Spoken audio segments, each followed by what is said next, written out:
budgets, a revision came out this afternoon. Oh, Santa Monica budget? Yeah, I'd Google her and take a look at the Health and Human Service site right now. Okay. They're rolling back some of the Medi-Cal expansion. It's gonna affect adults over the age of 19. It's the state, or yeah, the state, not Santa Monica. Oh, the state The budget. state budget. Yeah. Okay, okay. Mr. Lallana, how you doing? Hello. Where's your number one fan? She's right here. Oh, she is. Oh, okay. Good. Okay, well, we're at 7, so I think we should go ahead and get started. We're at quorum, and we've got a packed agenda today, so I will call the meeting to order. This is the May meeting of the Santa Monica Disabilities Commission. We'll begin with the roll call. Commissioner Adeyemi. Yeah. Commissioner Royale. Commissioner Frames is not here. Commissioner Rackfelt. Here. Chair Antonini is present. Commissioner Elliott. Here. Commissioner Kazimia Dodge. The captions are not on yet, they're loading. Okay, we'll take a minute then to wait for that to catch up.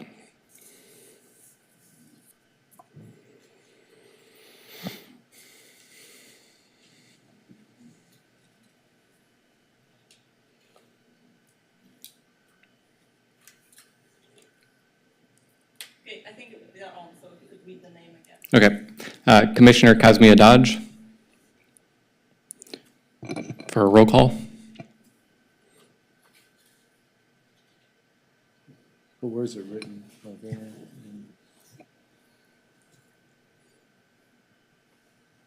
Is it on the monitor up There there? it is, but I think they're not catching the name. Okay,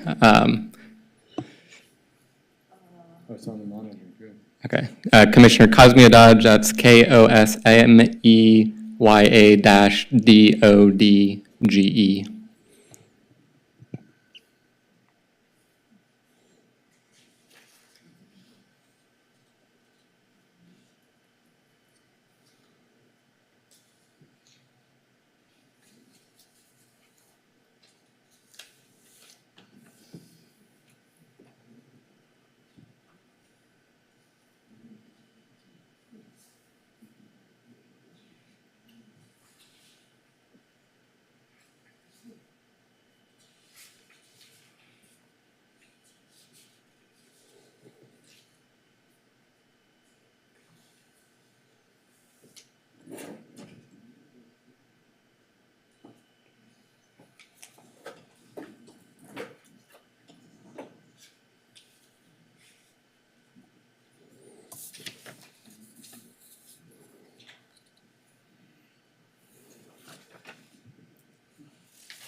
I think the captions work, it's just the captioners that are doing live caption that are not catching up.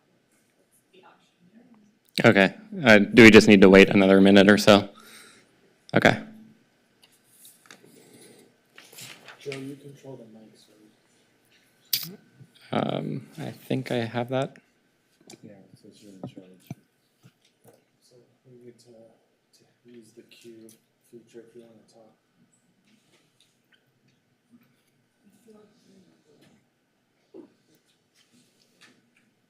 Let's see. It's not in the queue.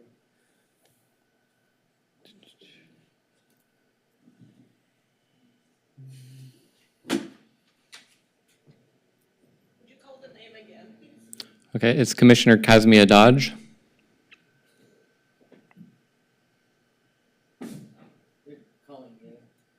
I could use some tea.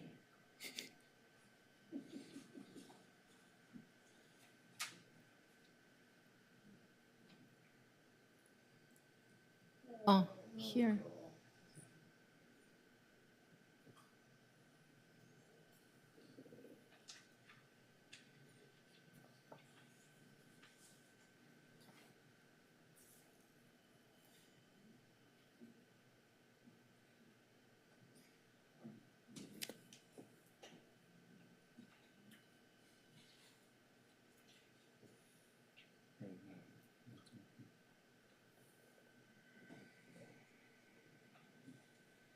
So we can turn it off. Okay.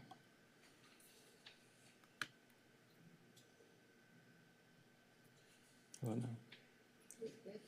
Now you're in charge. Okay, interesting. Penny and you. No, can they just say Kathleen? We just have to. Commissioner Catherine. Say it over the mic, they're not catching it. Yeah, Commissioner Catherine. Present. All right. Commissioner Gordon. Here. Commissioner Azaria is not present, and Vice Chair Sussman is also not present. Did you guys hear that? Is the mic on? Mm, Here. Thank you. Here. There we go. Okay, first item is public input on non-agenda items. Are there any members of the public who would like to make a comment on any non-agenda items? If not, we can move to item 2, which is public input on agenda items. Are there any members of the public who would like to make a comment on agenda items? If not, then we can move on to item 3A, which is a presentation from the parking manager, Zach Pollard, on an adjustment to the current parking fee structure. Mr. Pollard, you have the floor. Thank you. Is this on? Okay. Yeah, I'm Zach Pollard. I'm the parking manager for the city. I've been with the city since about 2010. I started out in engineering, and I've been in parking for about 3 years. And we're doing a parking rate study right now. Your roles know far more about this than I do, but we always say that something available and accessible for someone who needs it is more important than the price. And what I'll try to be succinct in saying here is that the free ADA placard gets in the way of the accessibility. That where there's a high demand, people are eager to get the free parking who maybe don't need the accessible parking so much. And the people who do need the accessible parking can be essentially pushed out or inconvenienced at least. So what does the public want and need from parking? Everyone wants availability and accessibility. Free parking, everybody wants free parking. But it's desired, but not of much value if there is no parking space. And I think of, if you're running for an appointment, a doctor's appointment, something, and, you have to be there on time, and you say, oh gosh, if I could only find a space, I would pay $2, $5, $10. That space is being available is more important than it being free.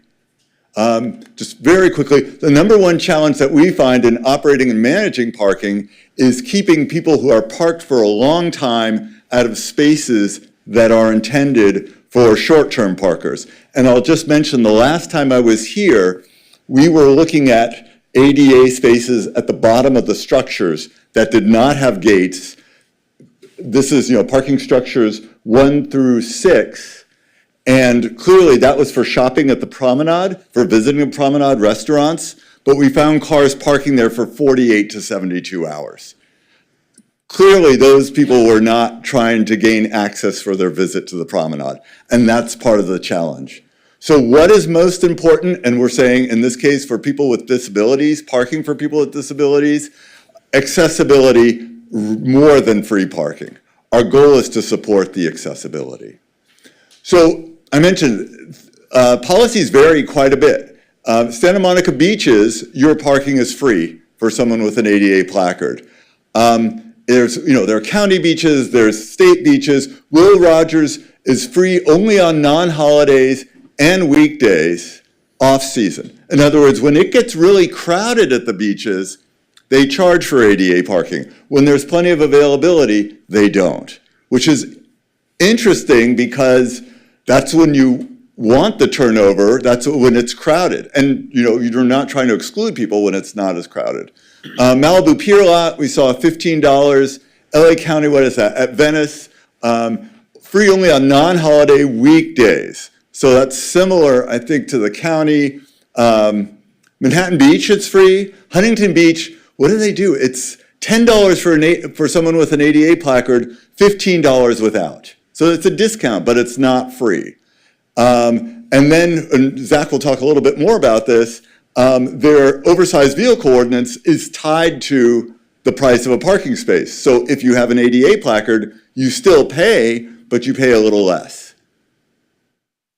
So again, we're going citywide. All your meters all the way over to Centinela, your beach lots, the parking structures, the surface lots on Main Street. Yes.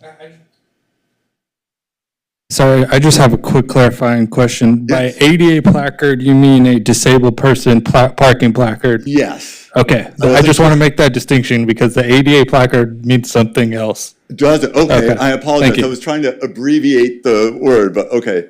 A disabled person parking placard. So in this case, we're giving as an example the beach lots. You see in the middle column the current rates for weekday. And what do we have here? Oh, so the North Beach, yes, your rates obviously coming from the pier, lot 1N, the 1550 lot, those are the most expensive. And then as it goes out, it tends to have less demand and lower prices. But you see, weekdays and weekends vary, and seasonally they vary. But you see in each case that somebody with a placard gets free parking. So what we're proposing, and I touched on this, the council's direction that the city needs more revenue. We are trying to be mindful of all the other impacts that parking has and parking pricing has from a policy perspective. But also, looking at this was really not so much about revenue. I think this is about managing the parking and making it accessible. So we're proposing making it free Monday through Friday only, but on the weekends, that the placard would no longer grant free parking. And then I want to add on to something that Stefan said when we were seeing the abuse at the structures, like he was talking about, people storing their cars there for 48, 72 hours. We ended up putting in meters, and there's more availability when people need those spaces. And that was a result of putting in those meters. And his rates, that he recommended having it free for disabled person parking Monday through Friday, that also links to a supply and demand issue, especially in the summer at these beach lots. Sometimes they're selling out and filling up by 11 in the morning if it's a hot day in the summer. So, I mean, having it cost the regular fee on the weekends, it helps with the supply and demand issue, hence the availability when people need it. So I just wanted to clarify those two issues. And then there's another issue we came to talk about. I'm sure you've seen the last 6 months to a year in beach lots 4 South and 5 South, the two southernmost beach lots near Venice Beach. There's been a lot of abuse of ADA placard parking from oversized vehicles. There's a lot of RVs and buses that come in, and they park in the lot all day long, every single day. Right when the gate comes up in the morning, they drive in and they leave some of these vehicles in the lot all day long, and we don't know if they're storing them, if they're what they're doing, but the same vehicles are coming in every single day, and because of the way the parking resolution is written, because they have an ADA placard, they're able to come in and do this, and it's clearly being abused by some of these people in these very large vehicles, and it's a supply issue too. We've got the warm weather is coming, and some of these vehicles are taking up 4 spaces. Some of them are parking in a way where they're taking up 7 or 8 spaces, and we want our beach lots to be available for beachgoers, especially in the warm, in the warm months. So it's just kind of, it's a bit of an issue. So we're kind of proposing an additional solution. We want to make the ADA parking at the beach free only for the regular sized vehicles, not oversized vehicles. So what we're saying is, if you have a vehicle that's not a passenger vehicle, that's over 20 feet long, considered an oversized vehicle by the vehicle code, then we're saying that you would just pay the regular oversized vehicle rate, which is 4 times the maximum daily rate, because it typically takes up a minimum of 4 spaces, like these larger vehicles here do. So So that's what we're proposing at this moment. Now, this proposal that we're putting forward, I'm planning to include this in the parking resolution that's going to go to council next month with the big budget staff report at the end of June. So if that, if that moves forward, then we could start enforcing the 20-foot length rule in July. And then the rates, as I put the timeline here, we would take all the new parking rates, and these are rates for throughout the city, including the Monday to Friday issue that we talked about with the disabled person parking placards. They would go to council in June, but we still have to go to coastal commission for those rates, for the citywide rates, because most of the city's within the coastal zone. So we'd have to initiate a permit process with the coastal commission. So all the major rate changes at the earliest could be implemented summer of 2026. So that's basically the two things we're proposing, and we'll open the floor to questions if people have any questions. If I may, so this today is about the beach parking, although you did talk about on-street parking or off-street parking, whatever the designation is, correct? Yes, yeah, and the, all the free parking at the meters for disabled placards, that will still remain.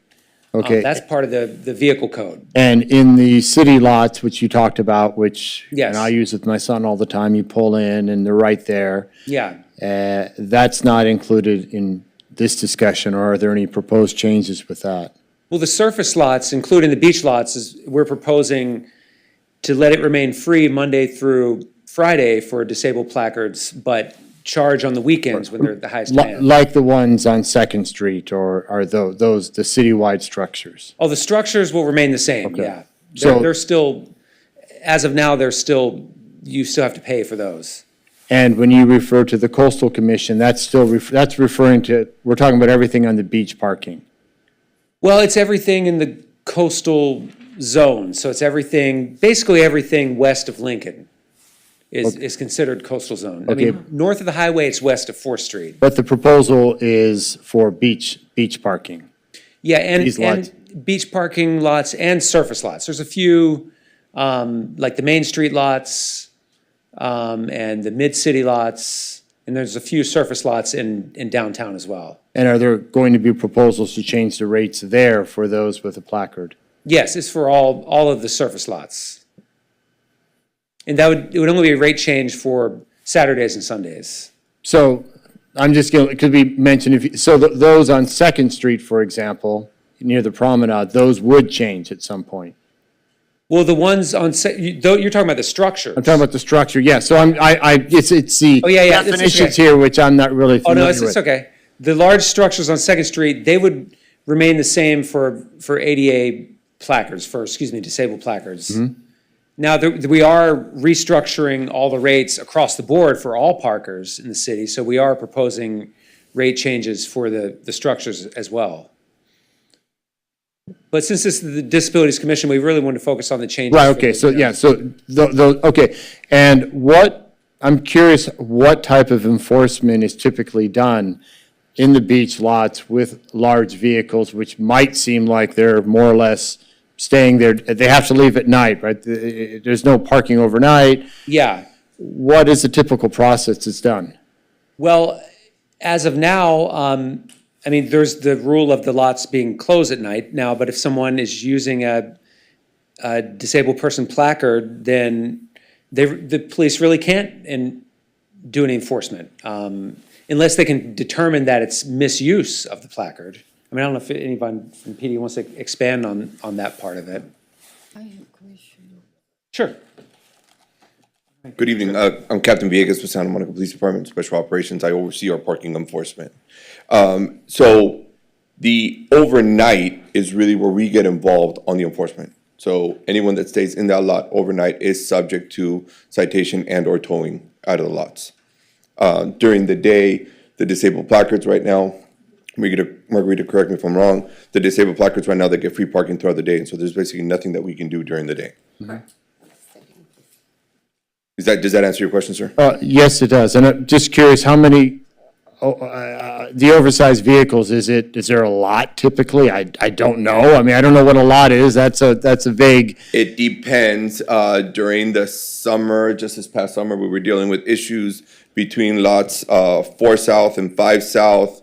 One point, we got up to 17. Yeah, it sounds about right. We had at least 17 that were staying overnight. One in particular was there for a few months.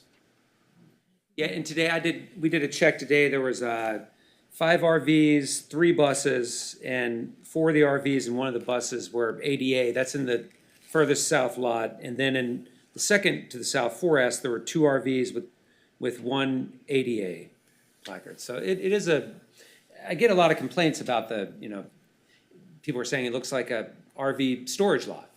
And for those, you said one was there for 4 months, but they're not technically allowed to be there at night. So that comes ticketing and then eventually towing, which is problematic or.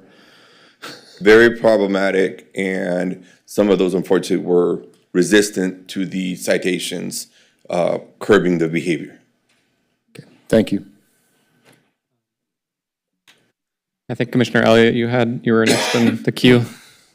Yeah, thank you for the presentation. I just want to get a better understanding of what the proposed experience is for an adult with a disability on Saturday and Sunday. So they want to go to the beach parking lot. They have a disabled placard. They want to park in an accessible spot. So they park there, that's designated for them, but instead of paying 0, they pay 12. Yes, if it's the central lot, that's the price, 12. Let me pull up my rate sheet just so I can confirm. So those spots are still designated for people with disabilities. The price just goes from 0 to 12 On Saturday and Sunday, yes. on Saturday and But Sunday. any meters nearby, you still get the free privileges at all the parking meters in town, all the on-street parking. No, that's a helpful clarification. And then my second question is just, people with disabilities disproportionately have lower incomes in Santa Monica based on the demographic stats we have. So is there any consideration of, like, if that's a barrier, like that $12 is a barrier for them enjoying the beach on a Saturday, is there any ways to mitigate that? Maybe if they're in the MODE program or another program to mitigate that $12 cost?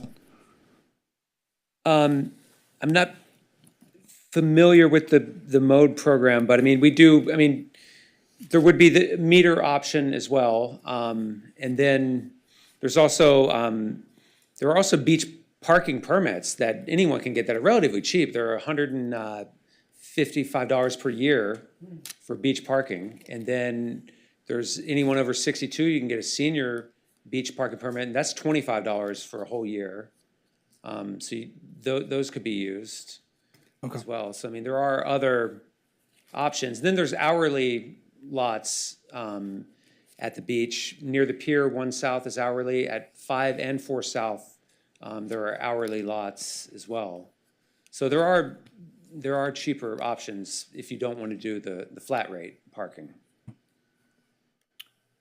I think Commissioner Catherine was next. Yes, I understand about all the oversized issues and all these parking as far as that is concerned, but what bothers me is not having accessibility, sacrificing a wheelchair, person in a wheelchair, our accessibility on Saturday and Sunday. We need that accessibility to know what day it is, whether it's at night or anytime. And that means we're gonna have to maybe parkway, have to pay for one. And obviously, disabled people most often have lower incomes because we are disabled and can't make as much money. The whole structure is to get disabled people to pay on the weekend. And no, I don't agree at all. It's not the way to go. There's all kinds of other ways. You have all those other parking structures. People that come in that park illegally, take advantage of it, clamp down on them, get money from them, but don't take money from the disabled. And keep our access. We have to have our access, and we have to have it close. I don't want to have to park all the way at the end of the parking lot. Do you know what it's like in a wheelchair trying to get through a parking lot with thousands of cars? No, these things have to be considered. The people that are trying to get these disability access. So I think the focus has to change with how it's being dealt with. Okay, they need more money. We need more money. Everybody needs more money, but not on my back. Thank you. Not on the disabled. That's how I feel. No, the weekend we need disabled, if you have to do the hours or something like that, if that's absolutely necessary, that we can't have it on the weekend. I mean, I don't see how that can be, valid, but that's how I see it, and I would like to see the parking people work on all those possibilities. Heavens, I should know, I've been in a wheelchair 20 years. How many people abuse the placards?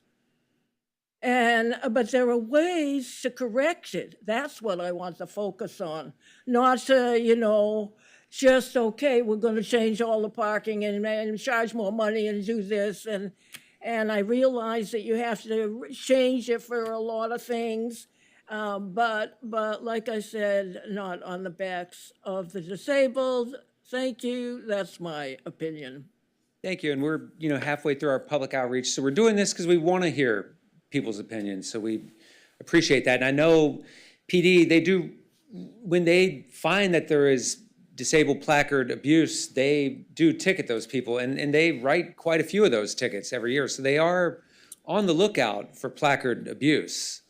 And then, I don't know if you want to speak to this, but in some cases, like the example of the structures, putting the meters in and charging a small fee actually helped increase the availability of ADA parking spaces. So, charging on Saturday and Sunday it actually makes more ADA spaces available during the highest traffic times for these lots.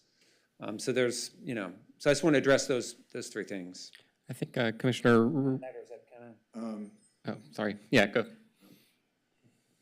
I appreciate the comment, and I think your request about enforcement is a very good one, although we know parking enforcement is very difficult, especially this violation.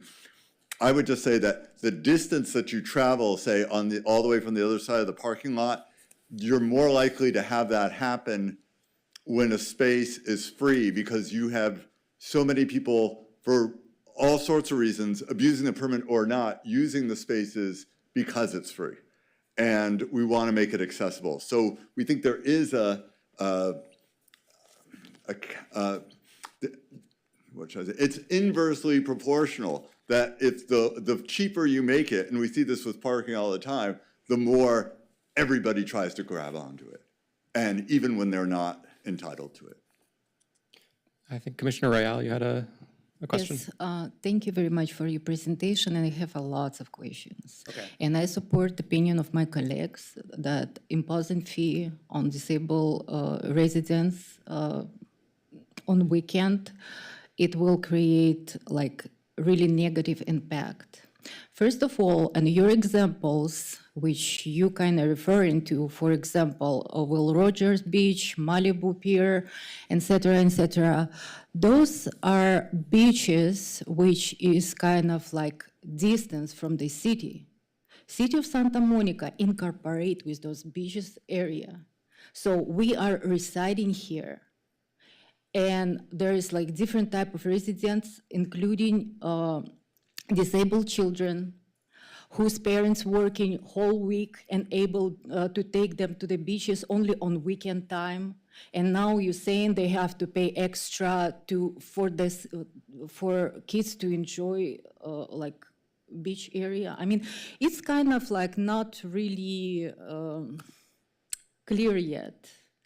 So, and I'm agree, I'm kind of frustrated that people who are low income already, who had difficulty to move around, now have to pay extra fee to just go and enjoy beach on weekend.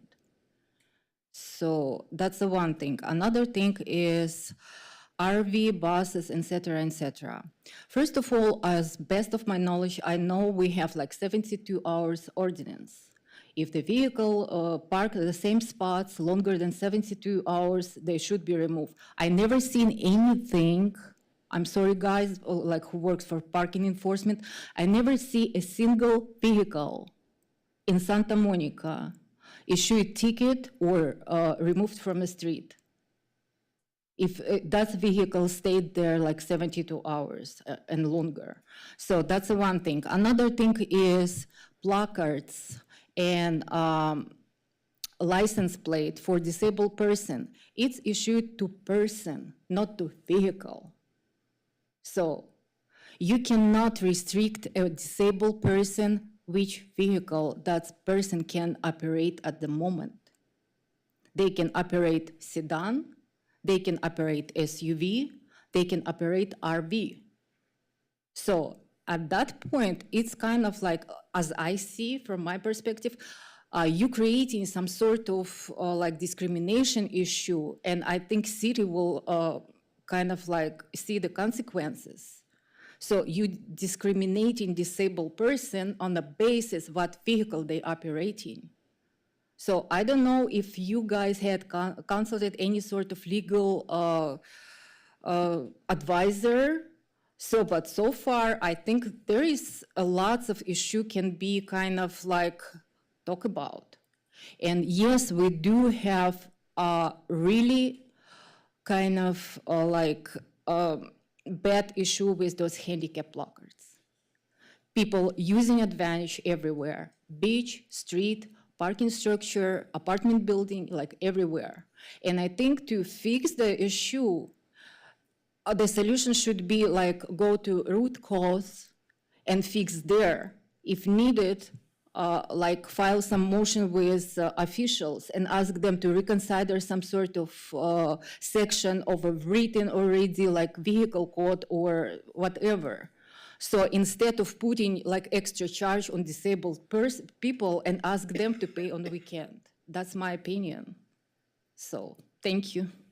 I mean, I know there's parking enforcement to address the one thing, they do ticket, excuse me, they do ticket for the 72-hour violation. If I'm not mistaken, that does lead to towing as well.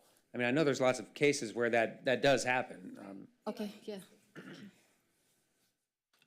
Good evening. My name is Margarita Verduzco, and I work for the Santa Monica Police Department, and I'm one of the traffic services supervisors. I've been with the city for a little bit over 21 years. So have seen a lot of changes in the city, but as it pertains to abuse, we do see a lot of abuse, and for such a small city, our officers are responsible for enforcing ADA violations, like for parking. So we confiscate quite a bit of placards monthly for misuse, and we're actively looking for that misuse, but there are challenges with that. You have to have that person there to verify whether or not the disabled placard's misused. So as you can see, we can't like stand a lot for an entire day. We have multiple. Yes, ma'am. Let me ask you a question. If there will be like clarification of a law code, which will allow you to kind of be more enforceable in that situation, is that will be helpful for you to kind of proceed this? Because I know people like using one placard for like 3-4 cars, they're just like switching and holding the space for themselves only. And I know you guys cannot do anything about this. So if there like will be some sort of changes on a low level, is that will be helpful for you to operate? Honestly, maybe a few years ago, we did propose and work with the city attorney. So we do have municipal codes in place that allow us to issue an additional parking citation for misuse. So if you're parking a disabled accessible parking space and you're misusing it, you would get the citation for parking in the accessible space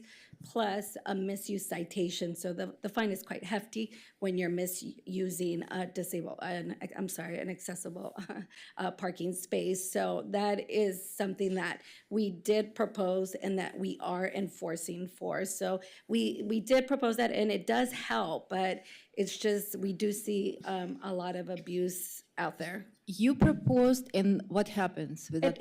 It passed. We have a It passed, municipal okay. code. So that's what I'm saying, that we did propose that, and it did pass, and we do have it, and we're currently enforcing for misuse for that violation. There is also no clear definition on those codes, what is considered as a stored vehicle. For example, they saying like those vehicles staying there for a very long time. Is that stored vehicle? Is that abandoned vehicle?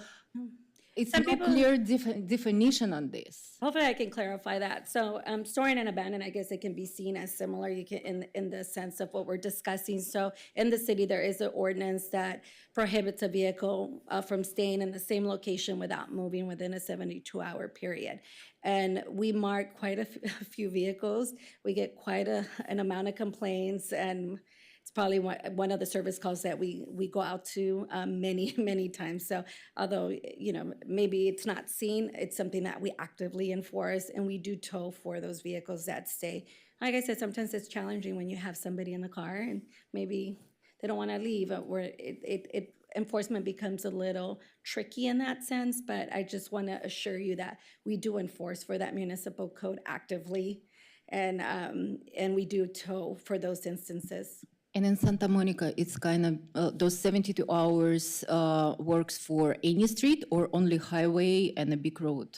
Well, streets, roads, highways, in that sense, is defined Alley? as both. And then we have posted signs in the parking lots that prohibit Okay. the 72-hour, storing of a vehicle as well. Thank you. I just wanted to clarify one thing too. For any vehicle, whether it's regular size or oversized, there's just different rules for the regular size vehicles and the oversized vehicles. Let's take like parking on the street, on the side of the road in a neighborhood or something. If you have an oversized vehicle, you have to have a special oversized vehicle permit because it's a bigger vehicle. It takes up more space. They're wider, they're longer, they're higher. There's different rules for on-street parking for that, having nothing to do with disabled placards. And then in the beach lots, there's different rules for regular sized vehicles because they can take up one space. We just charge them for one space. But the oversized vehicles, a lot of them take up 4 spaces, so we charge them 4 times the regular rate. So, there are different rules for, whether it's someone using a disabled placard or not. There's different rules for regular size and oversized vehicles. But as you explain it, I see little bit kind of like not equal opportunity displayed between just a disabled person with like regular vehicle, disabled person who is driving RV or bus, and regular person who driving RV and bus. Here is kind of like you. There is supposed to be some kind of like equalization between a disabled person driving regular vehicle and driving RV. You understand? Because you are not, the placard and the license plate, it's not issued for a vehicle. It's issued for a person. And I'm not really understand how you gonna kind of like deal with it. Every disabled person who's seeing, for example, that there is a handicap spot parking properly. If they can go and park on that spot, they assume, but because they had bigger vehicle, you're saying you're gonna charge them. Well, yeah, and part of that is, they're taking up more than one spot, and these are busy beach lots. And that's the basis for why a regular oversized vehicle is charged more. Okay, so then it's So supposed we're to not be. saying don't go to the beach. We're just saying if you're going to the beach, just try to take a regular size car instead of an RV. They don't have it probably. Well, we're not talking about, if we're not talking about like a wheelchair And accessible van, also- we're talking about like, and these are al- modified school buses and RVs I and understand things. if the parking lot not marked and sized for RV, why you even allow those RV access those parking lots? So It's just you're just saying like they taking 2 or 3 spaces. Yes, because they are large vehicle. Then do some different marking for them. Well, for decades, there's been, RVs are allowed to park there. People like to park there. We're just saying that they should pay a higher rate because they're taking up 4 spaces But instead it's of one. not going to change the problem. Well, if, They will still they will pay your money, accessing that parking lot and parking on a 2-3 spots, and you will have complain again and again, and they will tell you, "I paid for it." yeah, well, that's fine, but I mean, some of these, there's clear abuse, like one of these cars on the right, it's there every single day, morning to night, and it's just clear it's being used for storage. Yeah, I mean, that's what we need. We need definition what stored car means. Yeah. You want to jump in? Sure. I would just say, I mean, there's a lot to unpack here. As a transportation planner, and we often talk about, I mean, transportation is moving things, moving people around. We would say that if a vehicle is there, not to transport people to the destination, but just to keep the vehicle there, because in fact, it's free. And we see that with free parking in crowded urban areas everywhere, that becomes storage. So when you go to CVS. That's your definition. Well, no, you just asked for a definition. No. The law not defined anything. They're just saying you cannot store vehicle. Okay. What is the definition of stored vehicle? There is like no explanation, and people saying, California vehicle code says with a placard, I can park as long as I want. And that's it. And that's where those abuse starts. So there is not a sentence saying that like no longer than 72 hours you can park on a handicapped spaces, or like if you park 3 days, it's considered stored or abandoned. There is zero definition. That's why people using, and you cannot do anything with this. Okay. I will say, I know cities are challenging some of the state laws, but what we can do here now, we want to promote accessibility. When something takes up 4 spaces and they're there not because they're saying, I want to go to the beach, but because, hey, this is a place I can park my vehicle, I may or may not step foot on the sand, that's getting in the way of accessibility. And that's what we're saying throughout this whole proposal, is that in order to promote the accessibility so that people can park closer, so that people will actually use the ADA spaces as they're intended and not have everybody show up just in order to put their car there because the price is low. There are so many, I mean, I've studied this for a long time, we could go on and on, but when you make something so valuable free, people will abuse it. And because they can use the placard, that's what we're saying. We want the accessibility. And this is getting in the way, particularly in the case of oversized vehicles. Could I bring up one thing?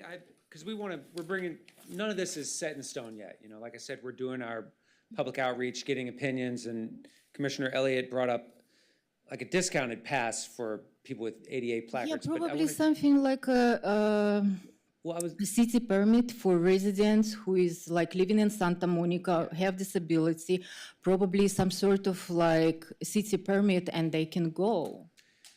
Well, what I was going to bring up, Because it's lots of visitors here, and Yes. completely understand your point. It's lots of visitors from all over LA and surrounding areas who take advantage of those like no fee parking. So, but if we can kind of like separate a little bit residents of Santa Monica and other visitors, probably that will be the solution. Like, because Santa Monica residents can park free on the street, right? So why they don't have that will not have that opportunity to park free like on the beach? okay, I'm hearing what you're saying. You're saying like a special free permit just for the Santa Monica The residents. permit like we Yeah. have for car, Can I also bring up something that other cities do? yes. They just charge at the service lots 50% of the posted rate for someone with a disabled placard. I mean, would that be something that your commission might be more open to instead of our original weekend only full rate? I mean, is that something? Middle. Yes, so, I mean, I'm an ADA coordinator by training. I have a certificate in this. The spirit is just making the beach accessible to people with disabilities. It's hard to say like a blanket 50% up. I don't want a $12 fee to be the preventative factor. So in the case where it's a case by case, maybe someone needs 50%, maybe someone needs more, maybe someone needs less, maybe someone needs flexibility. The ADA is a personalized law. So just, I don't want to put this barrier, the $12 to be a barrier, because it's going to be for some it's not. So just one approach would be some sort of discount. But I don't know if it would be like universal, like the parks do a universal 50% off if you have the disability pass, so you get 50% off. Maybe that's a model for some. And if that's still not enough for that person and they can work with like Wise and Healthy Aging, maybe they can get it completely waived. So different options, one option, maybe a universal one, and then if that still prevents someone from attending, it would be a shame if a person on a Saturday didn't go to the beach because of the cost. That's what I'm saying, but it's going to take multiple approach, but I do like that as one, a universal, and then if, $6 is still too much, maybe they work with the agency they're already working with to cut it to zero in some way. Okay. I guess one thing I'd add too is that, I mean, the current price is $0. So, going from like $0 to $1 is like just a huge impact, right? I mean, if you have people who are there every single day, all day long, even just having some token fee, can kind of damp down on that behavior while still not being, prohibitive for someone who only occasionally goes to the beach. So that would, I think Commissioner Gordon actually had a question a while back. I just wanted to concur with what Eric said, and again, about the financial, how much it costs. And I do find in general that there are quite a few people who just don't understand how poor some people are, how very, very poor, and they cannot afford that money, and they are disabled on top of it. So, no, I do not think that they should have to pay. Absolutely not. As a matter of fact, I would like to see no people paying, but good luck with that. Those are my 2 cents again. Thank you. Commissioner Gordon, did you have a question? Yeah, you were saying it was $25 a year for, A senior permit, Yep. beach permit, yeah, for 62 and older. per year, and then 125? If you're under 62, as long as you have a California license and a car registered in California, under 62, it's 155 per year. So that's like, 155? yeah, so it's about $22 a month. And then for seniors, it's about $2 per month for unlimited beach parking. Okay, so that includes all the beaches? All the beach lots in Santa Monica, yeah. Yeah, that's like Roy Rogers, No, although, just in Santa Monica. So it'd be like Will Rogers, excuse from me. about Annenberg to where Venice Beach starts. Only the Santa Monica City beaches. Oh, it's not Will Rogers. No, that's either LA County or LA City. Okay. Okay. Thank you. Commissioner Royale had another question. What if the disabled person not reach age, senior age? Well, I'm just presenting, I just like people to know the options that are already available on the table right now, and and those are really So, cheap. I mean, beach it's good to passes. think about disabled children and people who is younger than seniors. So they do have disability too. So, I mean, if you will propose some discount for seniors, what to do with others? Like, they not necessarily have family members as well. Yeah, So, I mean, I'm not saying about children. Children do have, but middle-aged adults, they not necessarily have somebody to take care of them. And that income for a disabled person, it's like really low. It will impact those people so badly. So, I mean, like,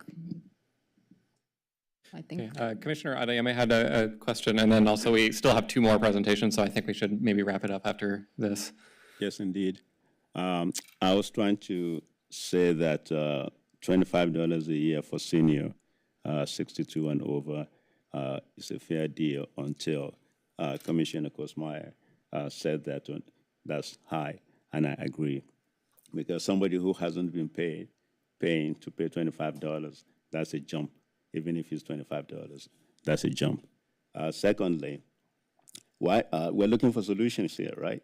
So why not make parking available to the disabled, more parking available to the disabled people on the beach instead of having them park on Lincoln or east of Lincoln and then have to find their way to the beach?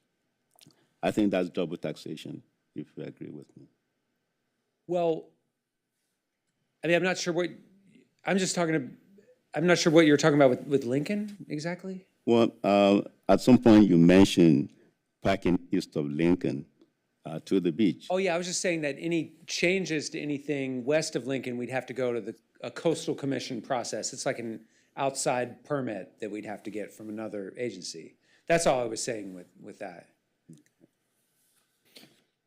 Okay. Well, thank you very much. I think this is a productive discussion.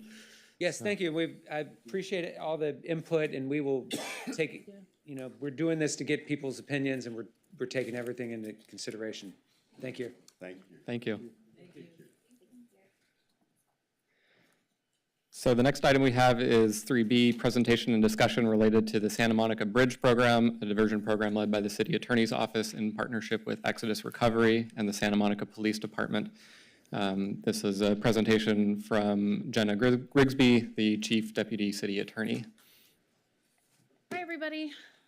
Hello. Just get this running. There we go. My name is Jenna Grigsby. Thank you so much for having me. We're here today to talk about our new Samo Bridge trailers that we have set up out beside the Civic Center. We're very excited to present to you tonight.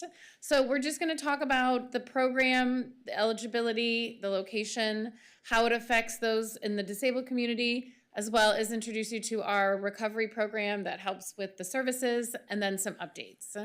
So the overview, this is a new option for the Santa Monica Police Department in partnership with the City Attorney's Office to direct people into housing and treatment instead of directly into jail.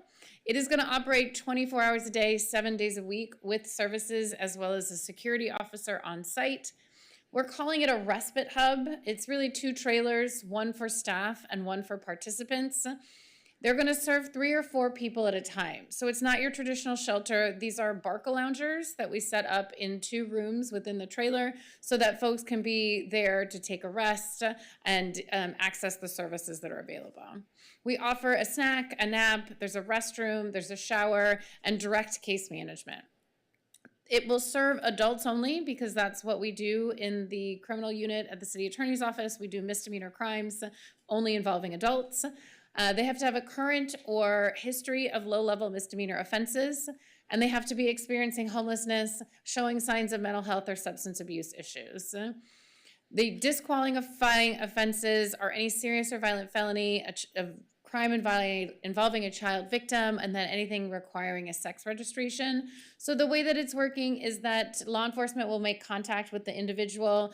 Either it can be a consensual contact, they could be arresting someone, writing a citation, or just, stepping out of their car saying, hey, it looks like you need some help. Can we talk about this new program?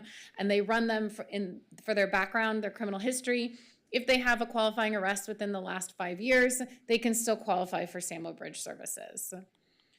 So the other disqualifying offenses are DUIs and domestic violence cases. So our location is the Civic Center Auditorium, the southwest parking lot. It's at the corner of Pico and Main Street where the Star is. It's a little bit of a close-up shot. It's just an empty lot, or it was, and now we put some trailers on it. So we chose this location after a very intensive process involving lots of city departments and agencies and about 15 locations we went to scout, and we landed on this one after some community input. So we think it's actually a great space because it's activating that location. I don't know if you've been out to the Civic in the last couple months, but it has a little sad. You know, there's a lot of our population who kind of just got entrenched there. So we wanted to use these trailers as a way to activate that space to discourage just kind of milling about and other criminal activity. So the interiors, the trailers are real big. They're thinking like double wide construction trailers. They take up all of that space. Like I said, there's 3 to 4 loungers, 2 bathrooms, and a small kitchenette. And then there's some office space for the Exodus staff that's there. They look like this. That's what they look like on the outside when we were putting in our plumbing. And the inside, you know, it's very similar to what you would think of as like an office. So the things that are focused that I think you'd be interested in is they have the following accommodations. They're designed with ADA ramps that enter and exit both trailers. They use lounger chairs that are easier for mobility rather than flat beds. The shower stool is available inside the shower along with some handrails, and we have some stability bars in the restrooms. We have small cubicle storages that are close to the ground for folks who need a little help getting things in and out for medication, small personal items, cell phones, stuff like that. And then Exodus is our recovery program. So they are a regional service provider, which is one of the reasons we contract with them. They have a lot of access to beds, both in the mental health space and the drug and alcohol space. They also have transitional housing beds all over the county. So they have some downtown, they have some in East Hollywood, they have some in South LA. So we like to partner with them because of that accessibility. A lot of folks, when they're ready to accept help, they don't want to be told, okay, come back in a week and we still, if you have a bed available. Exodus can get people located and transported in a very quick turnaround. So they will have 12 staff 24/7 at the Respite Hub, 1 program director who's there and on call, a coordinator who's there, again, regular business hours, and then the case managers. Those are the folks who are doing the linkages to services. They are there, again, 7 days a week, 24 hours a day, and then 1 navigator as well, always on site. And we also have a security guard on site who's there to basically help keep the Exodus staff safe, and they will also be patrolling the parking lot, making sure people who decide that this program isn't for them don't kind of take up residency at that location. We are not a new Samo Shell, we are not an access center, we really are a different model, and so we want to make sure we keep it as clean and safe for the neighbors that are in that direct area. And again, we have program support 24 hours a day, 7 days a week. So that's an additional advantage for putting up Samo Bridge is that it's accessible at all times of the day or night. So again, the Exodus Disability Services, they provide the following: assessment during the intake to determine both physical and mental needs of the participant, as well as the ability to apply for any benefits that they might qualify for. Clinicians are able to diagnose participants and provide referral to either a psychiatric or nurse practitioner for any further evaluation, as well as the staff will document and track participants' demographics, income, diagnosis, treatment, as well as help link them to services. So it's really a full service shop that Exodus can provide. It's also access to outpatient, inpatient, and 24-hour urgent care, depending on what the particular needs of the participant is. So program updates, these are the things that we are happening right now. The trailers were delivered the beginning of April. Power is installed and completed. Of course, with construction, it always takes longer and is more expensive. So we have one last little plumbing issue we are trying to deal with. These cameras, which you see the picture of, were installed in 2 different locations. They are 24-hour feed, both to Santa Monica, and we are working on getting the security officer the video feed as well so that he can constantly monitor what's going on around the trailers. And the most important part is that this is grant funded. So this is an $8 million grant that we received for the state. The city's not coming out of pocket for any of it. We have a grant funded position that we put in the city attorney's office to help with the budgeting, the paperwork, the management of the program. And we did roll call training for all the Santa Monica police officers about a month ago.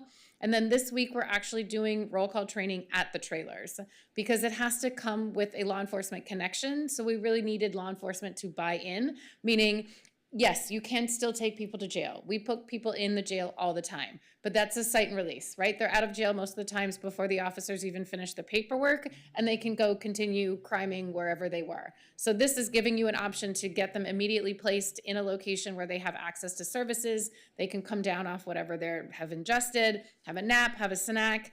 a lot of the research shows that once people feel human, they're a lot more likely to say yes. And so we treat people with humanity and dignity to hopefully get them to that place of yes. So bringing the officers to the trailers kind of helps them to see that, feel it, touch it. It feels more real. We get more buy-in. First 3 days of the program, we started on Monday. We've already had 7 referrals. So we've been doing a pretty good, decent turnaround in the first 3 days. Again, we've opened, on Monday was our first day, and we will run through March 2028. It is a 3-year fully funded grant. And to stay informed, we will do city communications through the blog and Instagram and all the other good things that the city does. We'll also do quarterly updates to the Human Service Commission, and then we are working on our dashboard updates that will go live hopefully by the end of May. So that is my spiel. If you guys have any questions, let me know. Is this what the thing where they do safe injection sites? No, we don't provide any narcotics. This is not a place to come and do your drugs. This is Or that they bring it and then you let them do it there? no. Okay. And No. so they won't be partying in there and No, getting you high? have to be searched by PD to transport. You know, most of the times officers won't put you in the police car without searching you for contraband, including weapons and narcotics. And then the security officer will search you again once you get to the trailer. Oh, So, I see. So instead of taking them to jail, correct. they're just gonna give them a citation and give them a ride there? Correct. And then if you fall out of the program, it's a 90-day commitment we're asking you to do. One of the things I've learned in the 15 years of being a prosecutor is that I can't tell people what they need, right? I know the law, I'm really good at the law, but I don't necessarily know how to help somebody who's been homeless on the street for 5 years. So when we partner with Exodus, Exodus comes up with the plan to say that this person needs inpatient, or this person would be great with outpatient, or really this person just needs to get document ready and then we can get them housed. So I listen to Exodus, they come up with a care plan. After 90 days, if you finish your care plan, then I won't file that new citation. No, Exodus, I've never heard of Exodus. Mm-hmm. Can you tell me us a little bit about it? Sure. Exodus Recovery, like I said, it's a regional service provider, mostly in the substance abuse and mental health space. They've been around for a very, very long time. I think they have all of California. I know they have locations in San Diego. I think they have some other state programming, but mostly it's in California.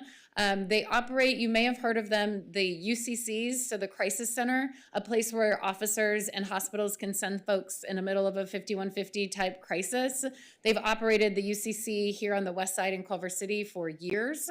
So they really do mental health well, and they do substance abuse treatment really well. Oh, okay. Commissioner Elliott?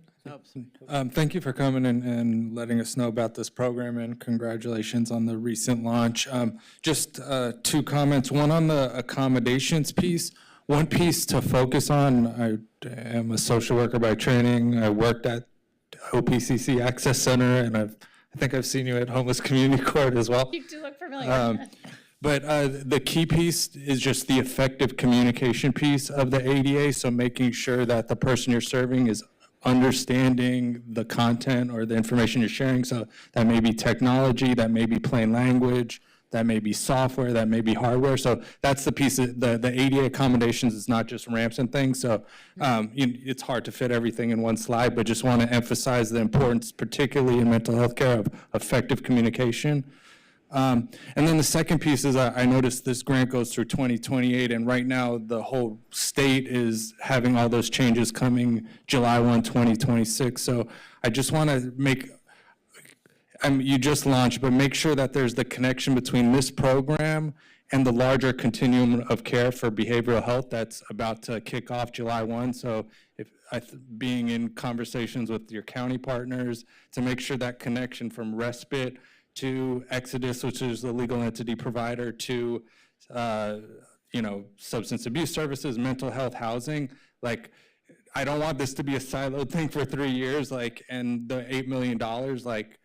How does managed care get in? How does building those connections now? So July 1, because it's going to take a year to get this going. So what are you doing to make this really amplified July 1 would be my only other thought. Thank you. Thank you.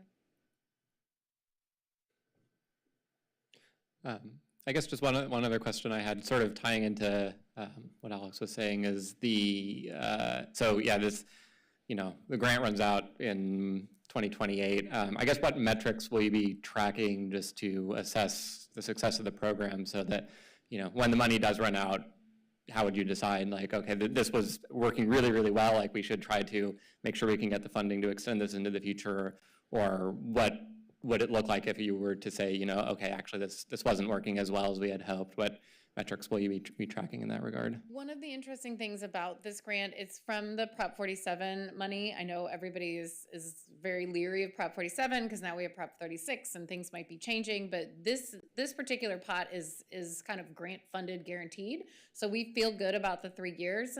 But part of the thing that I really think is interesting about this grant, as opposed to the other one we run through the feds, is that there is a audit component. So you have to put aside a percentage to pay for a third-party audit, and they came in very early in the process to help us deliver and develop a local evaluation plan. So we worked with Moss Adams, who the city has worked with before, to really craft a plan to look at those metrics to see what is going to be the best meter of success, right? Everybody talks about recidivism. It's this big fancy word that people throw out in the criminal justice space, but just because you didn't commit another crime doesn't necessarily mean you're successful, right? Does it mean you've been housed, which is a huge thing. Everybody wants housing, but we know it can take 18 months. So is that the best metric? So for us, we're looking at, is there a reduction in services, right? 911 calls, PD calls.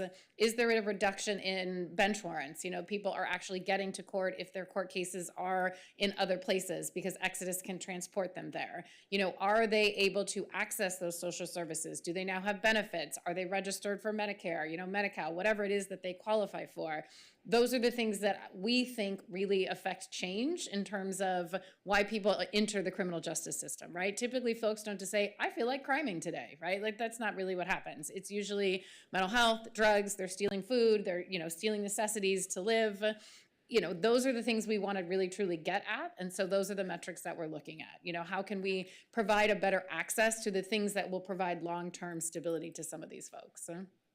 Yeah, thank you. I think Commissioner Real had a question. Thank you for the presentation. I have a couple questions. First of all, how long they can stay on that program? So we have contracted with Exodus for 72 hours, but we think that's a really long time. Our hope is that we are more in the 6 to 12 range, because if you think about it, there's a lot more homeless people than there are for loungers. So we really want to be turning folks over so that there is more accessibility to this program. So again, our hope is somewhere between 6 to 12, but what is contractually obligated from Exodus is 72 hours. So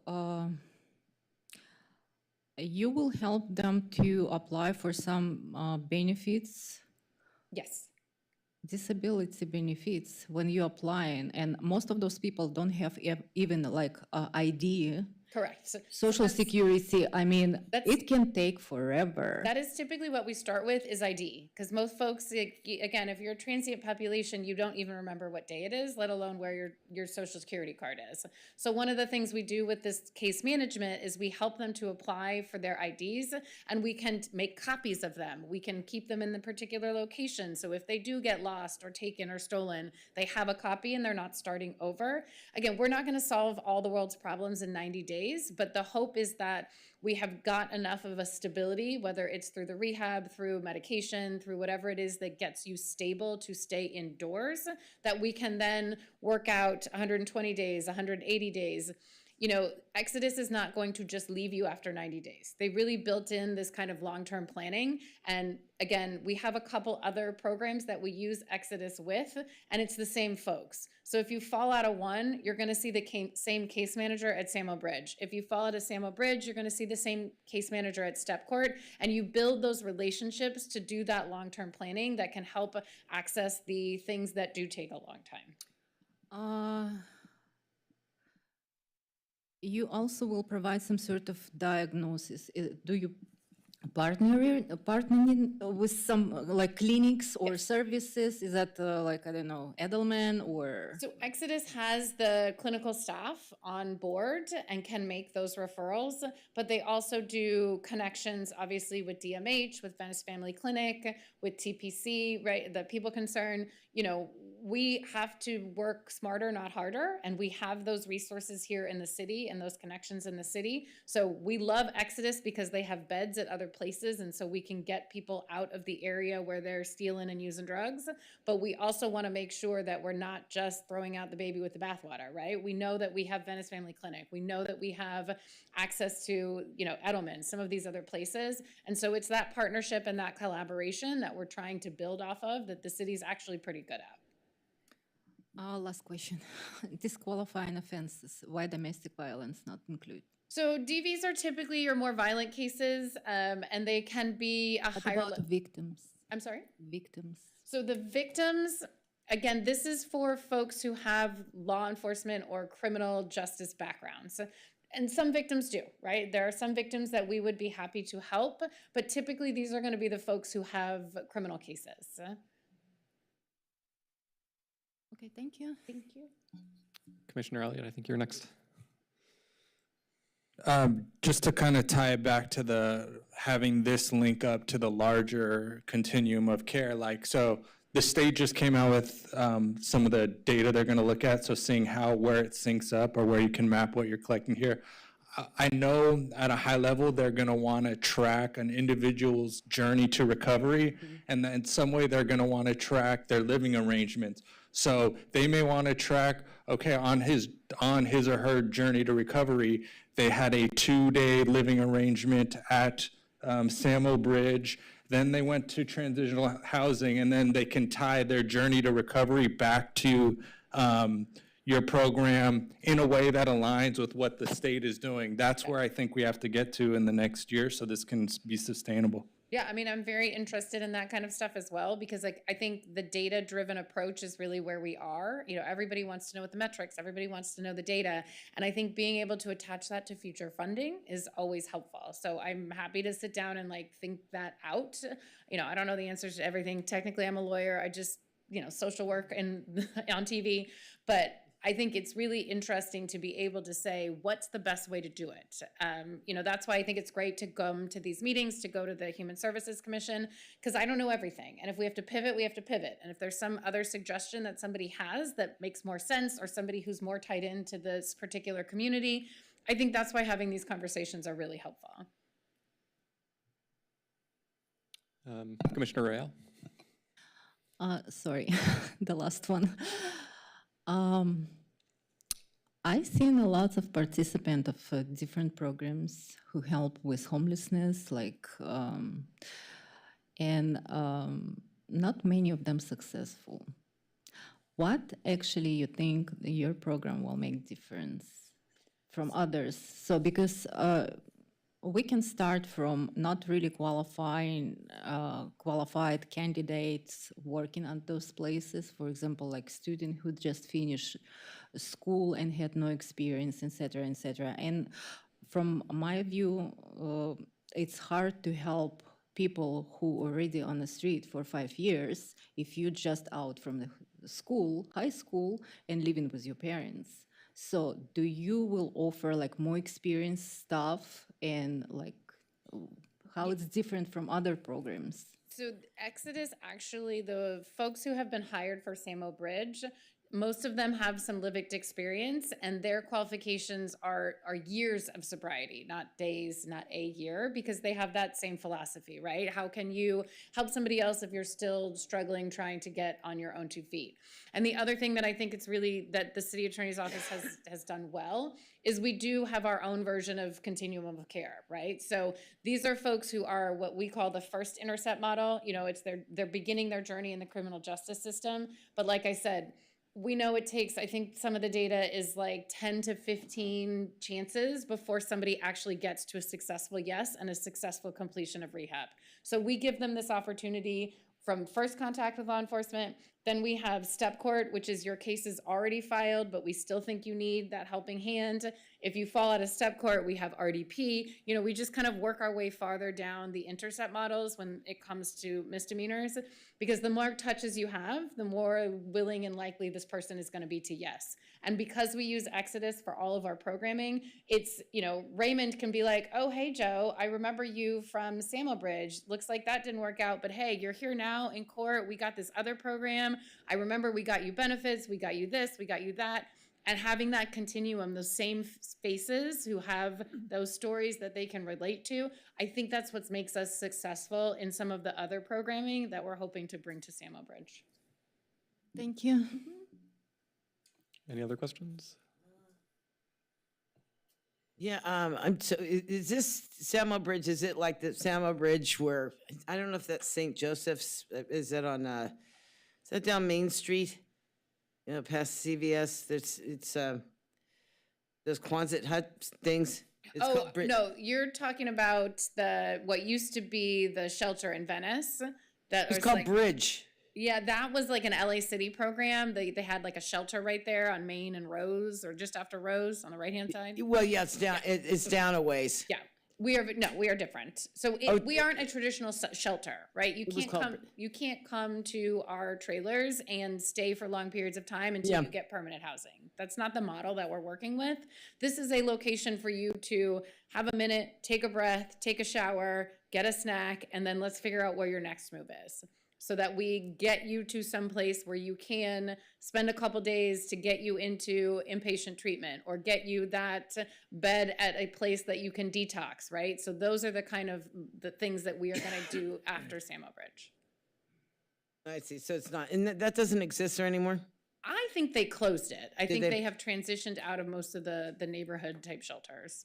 Because, I was just wondering why they wouldn't, a couple trailers seems like it does, with 4 Barca lounges doesn't really seem that, I have to start small and prove to everybody that this works. Yes, we know that there are way more homeless people that need services than there are bark loungers. But again, we had to prove our concept model. This is very unique. I can't think of any place, I haven't found any other city that has this 24-hour service.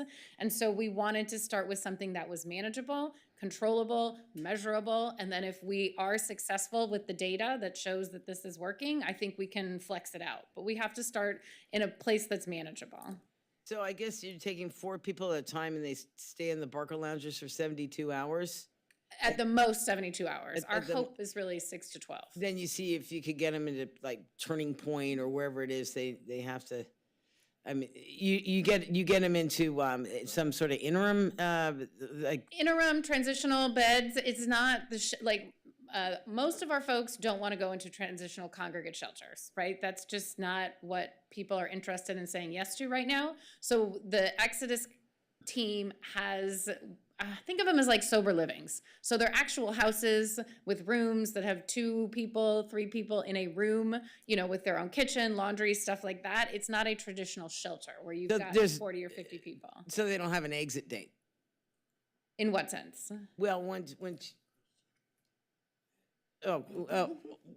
they're there for 72 hours on the Barca loungers, and then they get them into sober living. Right. Okay, and there is there, like with typical Bridge, is there an exit date on this? Well, our program is 90 days.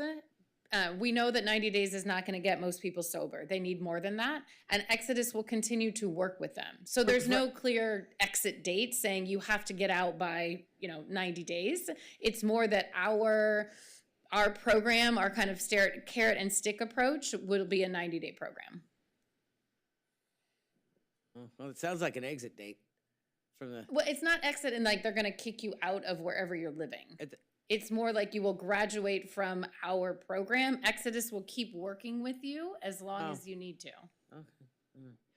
Okay. Commissioner Frames, I think you had a question. Hi, good evening. Can you hear me? Yes. Thank you for your presentation. I'm very familiar with Exodus, but, and I've known that it has helped a lot of people that I know. But on the other hand, there are people who can't get through the cracks. Why do you think that is? When you say... And they can't even get an appointment to see anybody in Exodus. I think we're gonna have those stories with any provider that we work with, right? The people have similar complaints with a lot of the other social service agencies. That has not been my experience from our team here in Santa Monica. We work really closely with the team here, both in our STEP Corps program, our ATI program, and now SAMO Bridge, which is one of the reasons we have continued to use them, is that I have found them very responsive, very willing to, show up when we ask them to show up and do the things that need to be done to help people. I mean, I think you're going to have experiences of lots of times where somebody's unhappy. If there is, particular locations or particular people, I'm happy to report that back to the Exodus Is team. the but Washington Boulevard, is that considered? I don't know what's on Washington Boulevard. Again, they have lots of locations. Yeah, is one The one in Culver? I think that might be considered Culver City. Yeah. I thought it was considered like the west side, but yeah, it might be. Well, I know that there is a UCC, the crisis center, that is, I don't know if it's on Washington. I don't remember where its exact location. And that is also very small. And sometimes that is hard to get into because those are crisis beds. And again, unfortunately, there's just too many people in crisis. So that might be one of the issues. But again, without either specific examples or locations, again, I'm happy to take the feedback back to Exodus and just let them know that this Washington location seems to be a little problematic and maybe they can take a look at it. Well, I don't want to just label the Washington location as being problematic, but as an outreach worker, I have experienced some people getting through and some people just not. And there were no different and variation as far as why they wouldn't get in, but I just noticed that over the years. Now, this wasn't recently, okay? So I'll say within 18 months ago is when I had more direct contact with Exodus and referring people there. So maybe things changed in the last 18 months. I don't know. You can only hope. Okay. Maybe one last question from Commissioner Royale. Sorry. Where are you going to transfer them? Is that within LA or It's anywhere that Exodus can find a suitable placement. So it can be. Do we have enough places for to transfer people here, like in Los Angeles? I don't think so. I There's heard never enough beds. Yeah. There's never enough of anything when it comes to Right. supportive services. But again, you have to take in consideration that people have to be willing to go, right? It's a voluntary program. It's Exactly. voluntary treatment. It's really hard to get anything done on an involuntary basis. And again, we're talking about most folks who are low-level misdemeanor defendants. So it's all voluntary. If they, for example, are not from California at all and like to go back home, We will get you a bus ticket. oh, great. Oh, yeah. You Project will- Homecoming. We are big fans of Project Homecoming. The city's had that program for a really long time. Exodus works with Project Homecoming again. You have to have a family member or somebody who's willing to receive you. You have to not have warrants, probation is fine, but parole, holds, something like that, like criminal cases that are very serious. But if not, we will absolutely connect you to where you want to go. Thank you. Okay, yeah, thank you very much. All right, thank you so much. And yes, next we have the presentation from the Santa Monica Airport Conversion Project. Thank you very much for your patience. We have, I think, Heidi Creighton and the Senior Design Manager from the Public Works Department. Thank you so much. And this is my first time presenting to you, so really excited to be here with you tonight, and thanks for your time. Can you hear me okay? Okay, great. So yeah, really excited. I've got a lot to share. I'll try to keep it high level and punchy, because I know you still have a lot after my presentation. I'm representing the internal team, but also a big consulting team that's been supporting us through this process. So let's dive in. So quickly, I'll go through the project overview, just where we are in the timeline. I'm going to talk to you about site design layers. I'll explain what I mean by that. And lots of acronyms. So we've got virtual education sessions, that's the VES. And we'll talk about the survey and the LOI, and that is a letter of interest that we issued, and then just end with next steps and of course answer any questions that you all have. So here is where we are. Phase 1 started early last year, and then phase 5 is going to end at the end of this year. So roughly a 2-year process. We're currently in phase 3A, which is to come up with 3 test fit scenarios. So we've been, doing multiple levels of engagement with community events, with pop-up events. We've had our community conversations. We did micro grants to really hear from members who maybe couldn't come to our larger events. And also surveys. Hopefully, all of you or many of you have participated in our most recent survey. So hopefully you're already familiar with that. So I'll be previewing that with you today. And let's keep moving. So just a little bit of a refresher. So phase 1 and 2 kind of culminated in a phase 2 community event that we had in December of last year. Then we took all of that feedback to City Council in January. And at that meeting, they gave us some tweaks to the guiding principles, asked us, and then kind of said, go ahead into phase 3, which we're in now. And they, for the 3 scenarios, they said that one which should be a no vote option, and that one should include some housing. So with all of that direction from City Council and with all of the input that we've received so far from the community, we have started to draw. So right now, we're in the April, May, working with these site design layers and the surveys. And then this Saturday, in just a few days, we've got our next big community event at the airport. I'll talk about that again at the end of the presentation. We'll continue to iterate, and then we'll present that to City Council in July, and then continue to iterate again as we come up with the preferred scenario with community support in the fall. So site design layers, we, instead of just jumping right to kind of a master plan design, we wanted to break it down into systems and elements that we thought would be much more digestible and accessible to community members to really understand kind of the design and the experience of being in that space. So that's the site design layer language that we incorporated.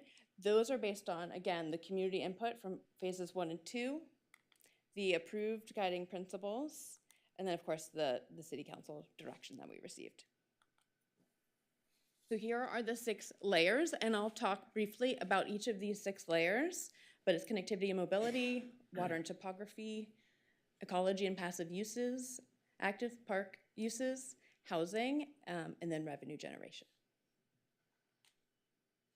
And as you look at all of the options in these layers and systems that we came up with, on the left-hand side, A, we categorize as kind of the least intense, over to D, which we categorize as the most intense, with B and C being somewhere in the middle. And again, this was just a way for us to really gauge from the community what their vision would be for the airport site. So we have the same questions that we asked ourselves for each of the layers. I won't read the slide, and I believe you have a copy of the slides. But it was also too really important to cross-connect each of these layers with the guiding principles. Again, I won't read it. I want to keep moving for you all.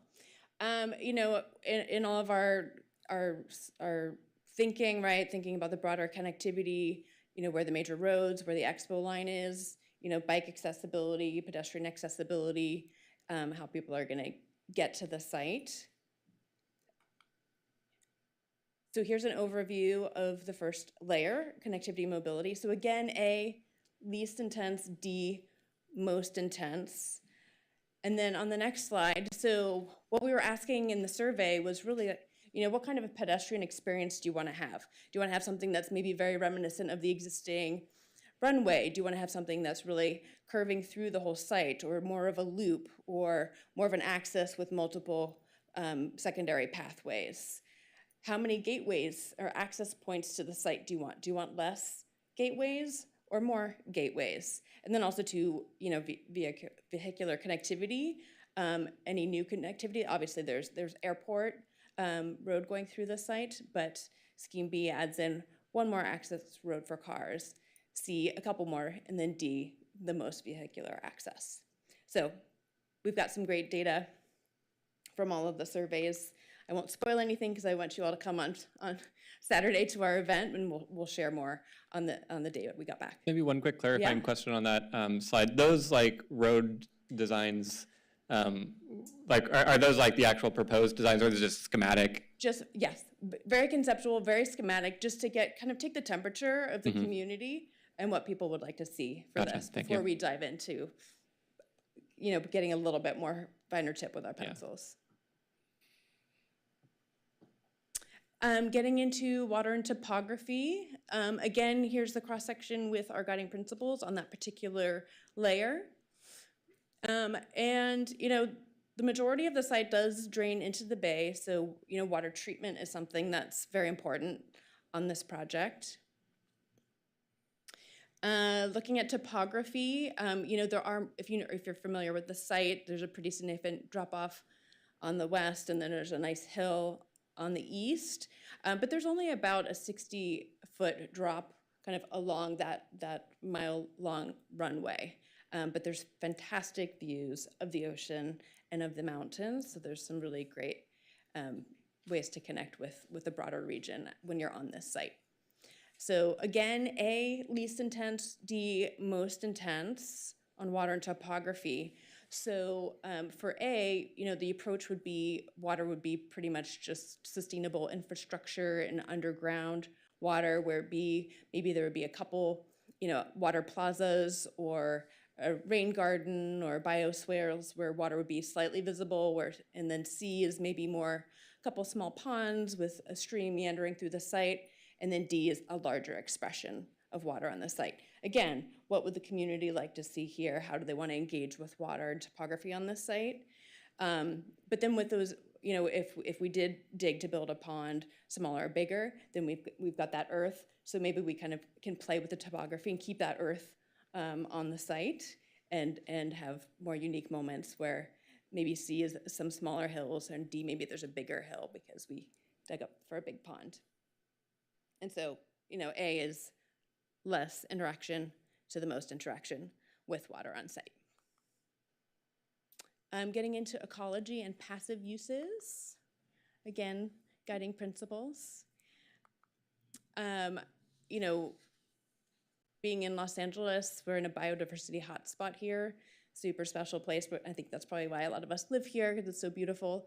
But here at the site, we've got coastal sage scrub, we've got oak woodland, and also California chaparral.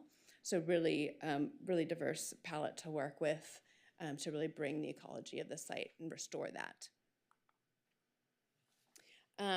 Currently, 20% of the landscape is pervious, and it outlines how we define that down below.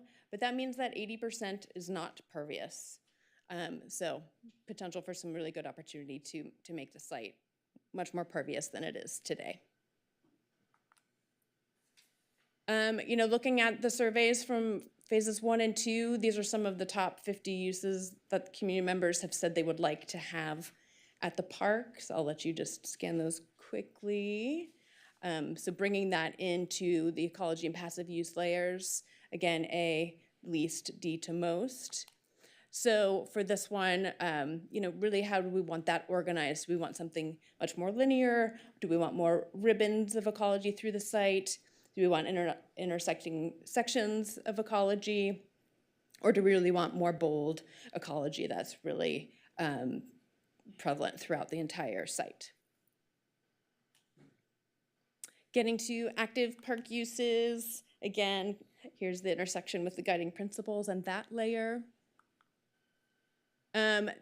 This is a great map, right? It shows the Santa Monica Airport site, but then also to our existing open space amenities across the city, and also to the conditions of that, right? So really understanding the broader picture of what Santa Monica has and what we all need. Again, feedback from phases 1 and 2, we got a lot of input, and these are just some of the top 50 uses, but we grouped them into these 7 categories: court sports, field sports, structured recreation, garden uses, lawn activities, arts and culture, and youth-focused uses. And so here you can see what we've kind of bundled under each of those 7 categories.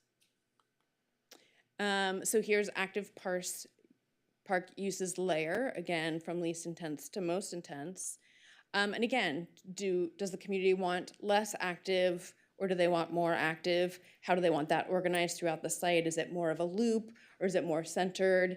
Is it bigger with things radiating out from them? So again, just to kind of get the temperature and the tone from what community members would like to see here. Housing is layer 5. And again, here's the cross-section with the guiding principles relative to housing. So A has no housing in it, B and C have some, with D the most of these 4, conceptual plans here. So again, just ask the community members, is your preference A for no housing, some, more, or even a little bit more? And then we really wanted the community members to really think about what does that mean for potential revenue from housing on the site? And then if not from that, then what other revenue sources would we need to have a successful park and to be able to fund the park? And then also too, for housing density, would the community members like to see higher housing on a smaller footprint, or would they like to see lower, but taking up more of a footprint to kind of get that same housing number? So just, there's a lot of trade-offs to think about. This is complex and trying to distill it down again just to get really invaluable input. And then our last layer, I'm almost done, is revenue generation. And again, the crossover with our guiding principles on revenue generation. We've also too, been looking really closely at the structures that are on the site. Of course, we have our landmarked compass rose, but we've identified, culturally relevant buildings on site, what have a lot of meeting to community members, but there's also too just a lot of buildings that maybe aren't really usable, they'd be difficult to reuse, or they're really just a metal shack and you really couldn't use it for anything other than storage. So thinking a lot about that. And also too, here's just kind of a sampling of some of the top uses for revenue generating uses that we've heard from the community. So restaurants, food halls, family-friendly beer garden has come up quite a few times, daycare, amphitheater, youth and senior centers, etc. And this is a legend to the next slide I'm going to share with you, but we've got park typologies and also building typologies. So starting on the left, maybe we even just keep the runway and recreate on the runway as kind of a low-cost option for the park. There's opportunities for rewilding. And then there's also the leasable park program, but then so that would be kind of I'll call it a pay-to-play or free park program in the darker green. And then for building topologies, that's an adaptive reuse that we were just talking about on the previous slide. What structures do we have that we can reuse? And then what are the opportunities for new buildings for revenue generating opportunities? And so here's the concepts for revenue generation. I do want to point out just those pie charts on the lower right hand, and there's a little legend up there. So in A, we have the most amount of adaptive reuse, and then we have the park program and then recreation on the runway. All the way over to D, where it has, the highest amount of revenue generating uses, but then also to the highest amount of kind of free park program. So again, there's just a lot of trade-offs. A lot of people want a lot of things out of this site, and it's been a really fun process to be a part of. So for areas of revenue generating uses is much smaller, and it gets more intense as we get to D. But then again, there's kind of overall project costs. There's the first cost, but then obviously operating and maintaining a park of this size is significant. And then what is that on-site revenue potential?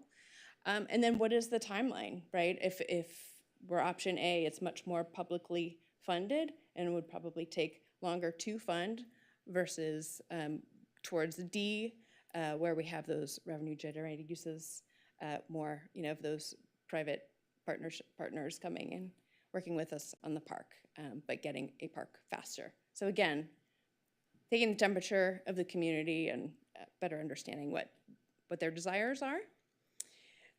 We did put out a letter of interest on OpenGov, and that just closed on the 5th. We had a good number of submissions, and we're digesting that still. It's still pretty new.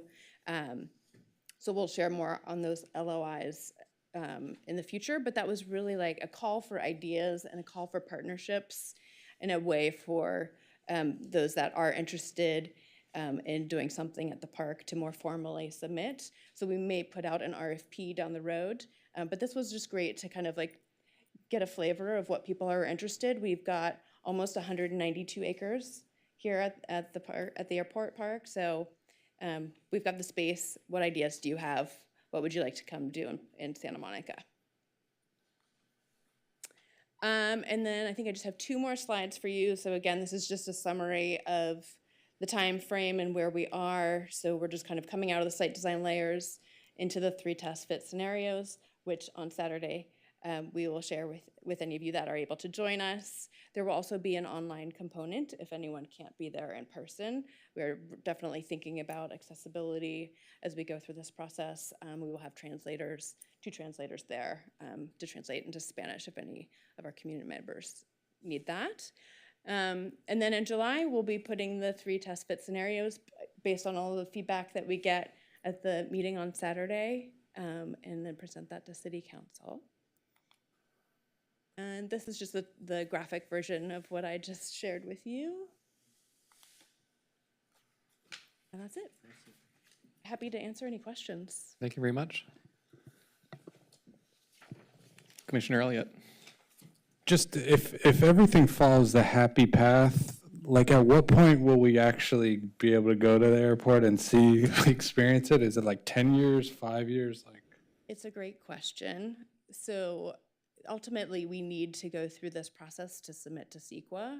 So we need to kind of understand what is the impact of this potential project, and then understand the environmental impacts of that. We don't yet know what the remediation is needed. We need to do more testing. It's been an active airfield for many decades, so we need to better understand what that is. But there's going to be multiple ways to remediate. Some will be longer and more cost efficient, and others could be quicker but more costly. So there's just a lot to weigh. And again, to that revenue generating slide of kind of the trade-offs, it's really understanding what the community and city council wants out of this project and how quickly they want it, and how much revenue generating activities they would like to have on the site. Are we talking years or decades? I mean, for fully visioning the park, decades. To being able to experience a part of it. You will be still alive. Come on. All right. I'm just curious. All right, thank you. Yeah, I mean, yeah, there's a lot of variables, but yeah, I think everyone would like to have, to be able to enjoy the site as soon as possible. And I forgot to mention on Saturday, if you are able to come, so it starts at noon. We're gonna have bus tours. So we've got an all-electric big blue bus that will take anyone who's interested inside the fence. You have to stay on the bus. But that'll be a great way to engage and really get a sense of the scale of the site and see the views. And then we'll have a lot of the team there. I'll be there along with many of our others internally and with our consulting team to answer questions and just to be there to receive more input. And we're also gonna do small conversations. So anyone who would like to sit at a table with about 6 people and engage with us. Where those bus will be located? What entrance? So, do you know where the admin building is on the airport site? It's right near Airport Park. You just go Airport Park and then turn right, and the admin building is right to the right there. You're talking about 32nd Street and Ocean? From that side, or from Santa Monica College campus site. Which one? Thank you. I see. Okay. Thank you. Commissioner Cosme Dodge, I think you had a question? Yes. I just have a quick question. Will there be wheelchair access on the buses that are available on Saturday? I believe all of our big blue buses are wheelchair accessible. Yes, and there is an elevator that will take you up to that level, to the second level to access the bus, yes. Commissioner Royale? I heard that city council still kind of like hearing public input on that issue. They still not decide what exactly will be built there. So it's kind of like a lots of arguments everybody bring into the table. So when do you think will be approximately kind of like sort of decision made? When it will be? When it is a deadline for it or what? I couldn't see, I don't know if I'm interrupting or anything. You mentioned an elevator. Yes. Are there elevators? I didn't notice anything about elevators in the design of the whole park. Are you going to have elevators going to different levels? Absolutely. Yes. Yes, anywhere there would be a need for an elevator, we would absolutely provide that. But that's a bit more detailed than the stage that we're at now, but absolutely will be accessible.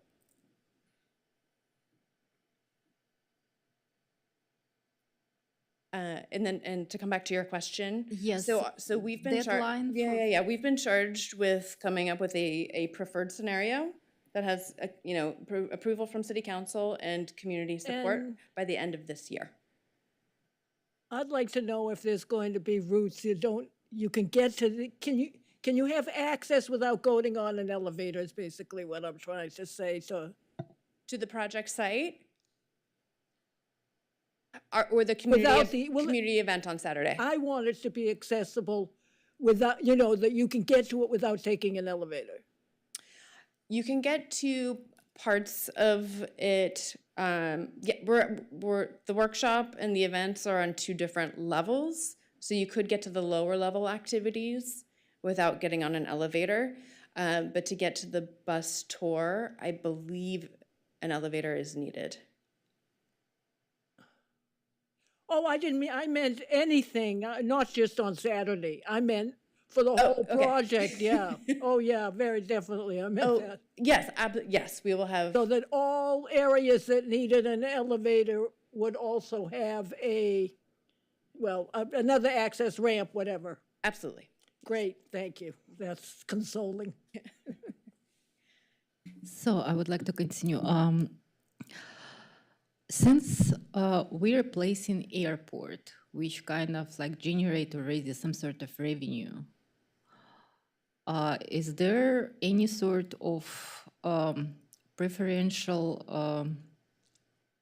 kind of like decision regarding have some sort of, I don't know, attraction, museum, art galleries, and that space to bring more revenue than it was before, since we using that large amount of land. So because I heard lots of like public input and lots of people just like housing.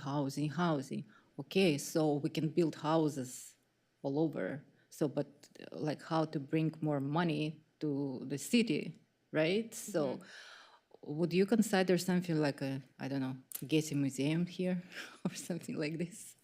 I mean, yeah, I would say. I mean, something which, for example, if it's building where some sort of display of art, you can actually charge some small fee to access and make money, right? So that's what I'm talking about.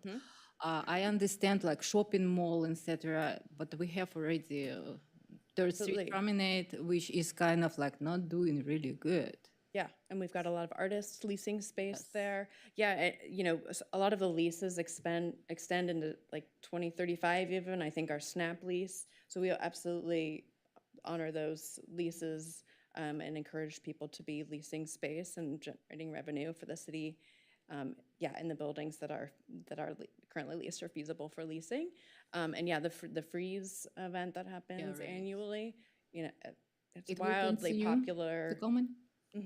Oh, great.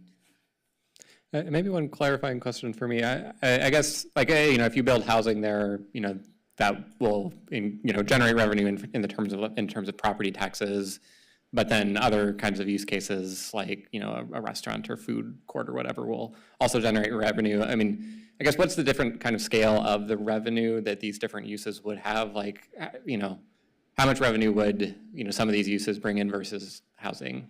Yeah, I mean, what we put forward to city council, they all need to be self-sufficient at a minimum or positive in you know, revenue generation. So we have a consultant on the team, HR&A, and so they're, you know, once we get feedback on Saturday and can drill more into getting closer to the 3 scenarios that we're presenting to city council in July, they'll be able to like sharpen their pencils and better understand and, you know, come up with different plausible, you know, self-sufficient designs based on the input from council and community members. So Gotcha. Makes sense. there's a lot of things coming together. Thanks. Commissioner Kazmi Dodge? Yeah, I'm really concerned with the housing that they're trying to put in there. And I really think that there's a great deal of possibility. I know it's just restaurants, food, even entertainment, music, whatever, but not housing. Whatever we have to do, because I believe that it allows the most people to enjoy the park if we do it like that. Plus, I'm a garden, you know, nut. So the food and producing our own food in the park and having restaurants that made food for us, for the people, that kind of thing, is where I'd like to see it go. Thank you. And hopefully you can come on Saturday. Yeah, I had a couple other questions too. So, you know, as you've been thinking through you know, these different kinds of possibilities for the park, are there any models that you've had in mind of other parks that other cities have built that, you know, you think have done well and you would be trying to like emulate certain aspects of them? Absolutely. There's a lot of great precedents out there. And Sasaki, who is the primary consultant supporting us, have actually supported quite a few airport conversion projects. So they even have that in their portfolio. So they have all of that direct experience to pull from. But then we also too have just other airports around the globe that have pulled off something similar to us. But obviously, you know, just the classic like Central Park, right? There's all these classic parks that are wildly successful in looking at how they finance themselves. Yeah, and I guess a follow-up question on that too, is there any thought around or discussion around changes to land use around the site? You know, because, I mean, the site as it currently is surrounded by a lot of, you know, single-family housing, so it's, you know, if you happen to be one of the lucky people who can live, you know, within walking distance of the park, this is, you know, great for you, but, you know, if you look at like Central Park in New York, you know, that's surrounded by lots and lots of, you know, very dense housing, so lots of people can enjoy that park. So, and I've been thinking through this, it's like, you kind of have Central Park on one end and then like, you know, San Francisco's Golden Gate Park on the other end, where it's also just surrounded by single family housing. And, you know, if you can afford a $3 million house right next to Golden Gate Park, that's great for you. But, Yep. you know, there's a lot of people who could otherwise enjoy that park, but, you know, can't because, you know, they can't afford a $3 million house. So yeah, is there any discussion around changes to land use and around the site as well? I imagine there is, but I don't know if I have that information to share with you, but I can ask the team and get a response back to you in the next day or two, if that works. Yeah, that'd be great. Thank you. Okay. I think Commissioner Rackwell, you had a question? So today's discussion was on parking.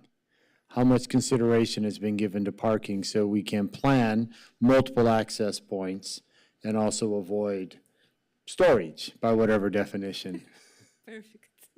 Yeah, I mean, you know, the 3 scenarios are going to have very different uses on them and then very different parking demands. So yeah, we also have parking consultants on the team to help us. You know, some might be surface, some might be structured, but it really depends on the larger scenario and, you know, the vehicle access and what we hear from the community and what they'd like to see Right, I think the concern would be it's a large space, and so if we condense parking to just a couple areas without easy transportation to get around, we reduce the ability for a lot of people to access the park. So more smaller or something like that would be preferred for those who might have physical impairments.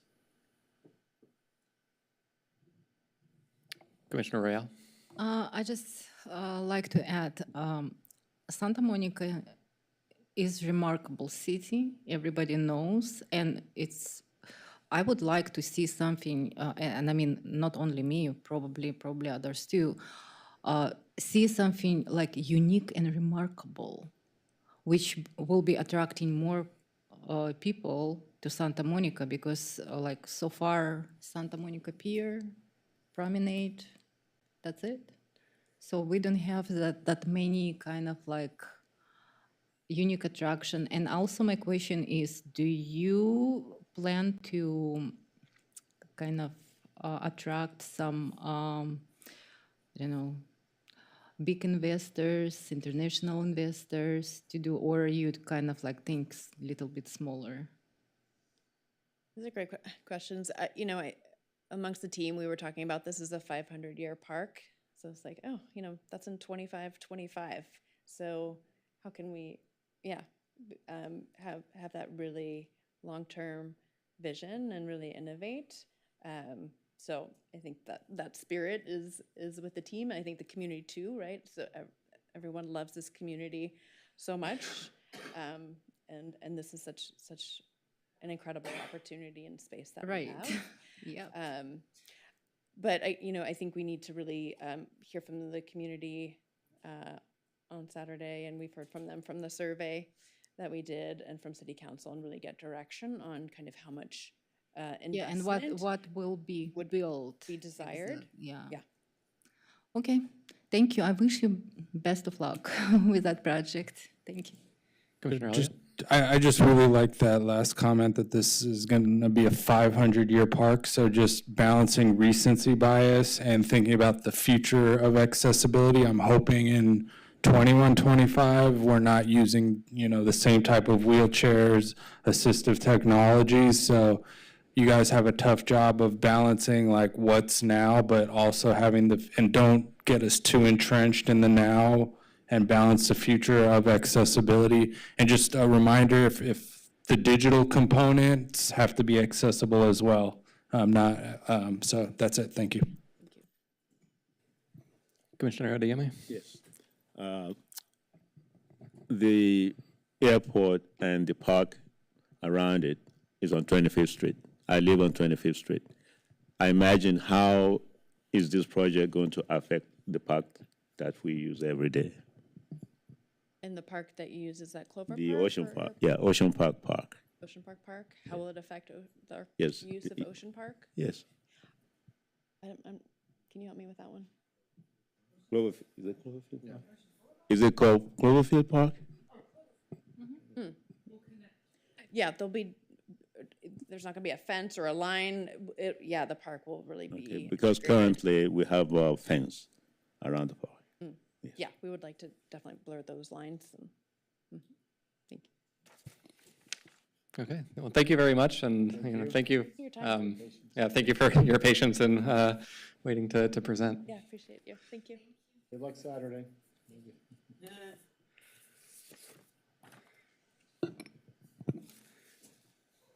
Okay, we can move on then to item 3D. We have a set of announcements and resources, I think largely from Commissioner Elliott. I'll keep this quick. These are just direct follow-up resources to conversations we've had in previous meetings. So the D1, that's the link to the Behavioral Health Service Act Policy Manual, the direct link to learn more, and it'll get updated over time. We've talked about that, and it's also pertinent to our conversations here. So maybe some of our presenters could click on that link and get the information they need to see the outcomes they might want to look at. D2, it's actually direct. You asked me about like how can someone use a Braille reader to access a PowerPoint. So this YouTube from the 88 Pacific region will answer it better than I did last month and teach the community a lot about what I talked a lot today, effective communication. But that's that one. D3, just we've talked about digital accessibility ad nauseum. This describes the key component, the web content accessibility guidelines in like simple language. I'm hoping to share this so more people can be a part of the conversation, because I'm not I'm not as technical as our chair. I'm in the range somewhere, but like we need everyone talking about this stuff. So I thought, breaking it down in plain language might bring more people to the table to talk about this issue. 4, I talked about the Cal Able program where that allows you to, put away $10K, invest it. This is a podcast from the executive director of that program who talks more about it so the community can learn more. I'm hoping maybe we can get them to actually come here, but in the meantime, one click away to learn more. People with disabilities really like video games. This is a lot of information. There's been a lot of movement in accessibility of video games. This is just our teenagers at all ages like video games. Here's more to learn about the accessibility of them. 6, this is a statewide resource that just aggregates resources that are helpful for people with disabilities.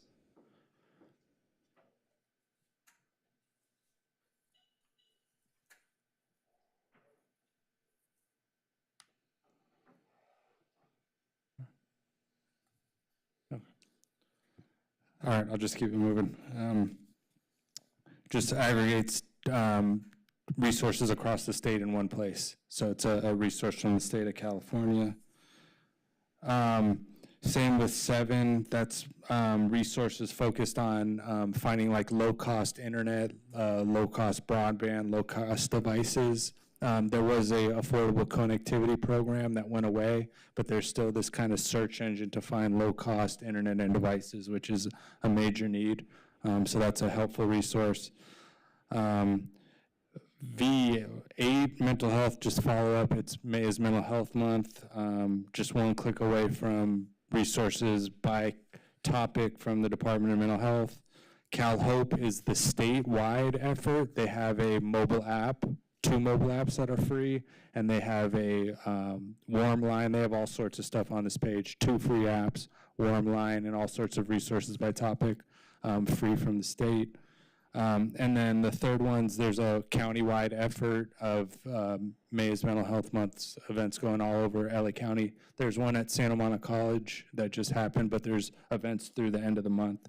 And that's it, thanks.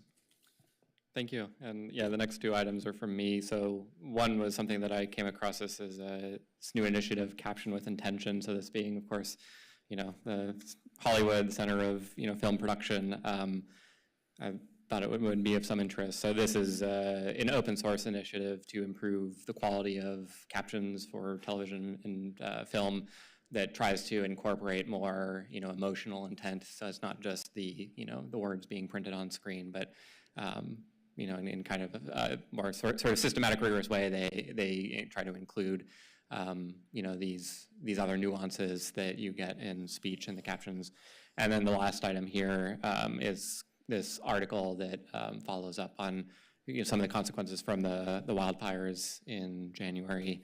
As we discussed in some of the previous meetings, people with disabilities were disproportionately impacted and, had a lot more trouble evacuating during the event. And, kind of these struggles continue even, long after the event has occurred. And one other item that the article mentioned as well is that I believe that LA County has, the Board of Supervisors, I believe, voted to at least investigate or study, creating some sort of a database for emergency services of people with disabilities, so that they can prioritize that support in the event of an emergency.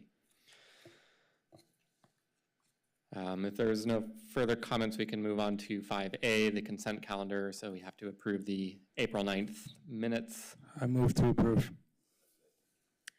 All in favor? Aye. Any opposed? Okay, the motion passes unanimously. Item 6, public input on remaining agenda items. I don't see any members of the public here, so we can move on to 9A. Staff administrative items, reports from ad hoc committees. First up, we have the ad hoc committee on AI opportunities and risks. We have a couple of resources here, I think, from Commissioner Elliott. I'll be real quick. So this is a follow-up. I believe it was Vice Chair Sussman was like, what's California doing in this realm versus feds? I don't have much on the federal level. We'll find out, but these are just direct links at statewide California. And then the third one, I've been in a lot of spaces talking about this, and this common link seems to come up. This is like a scoreboard for LLM models. So that's like one place to be a hyperlink away with a score of like everyone, and it changes. Like one day OpenAI is in first, and then Gemini, and then so it's just there's. I don't want to say this is like the perfect metric. There's some, there's some rumors that maybe the models are getting better at scoring higher than the test, than getting a lot better, but. Someone technical can speak to that a little bit more, but this is just one place to learn about all the models that keeps coming up in multiple environments for the public and for us. Yeah, if you're interested in, using an LM, but now there's just so many out there and you don't know like which one to choose, it's a good resource to just, you can look at the top, and even if it's not necessarily the best and it's been gamed a little bit, like the ones at the top are pretty good. So you can, be pretty confident in using them. Next up, the Local Aging and Disability Strategic Planning Ad Hoc. Commissioner Adeyemi, I don't know if you want to give a brief update on that one. The proclamation? Not yet. The advisory committee. The LADAP, LADAP. If you don't have any updates, that's fine too. So.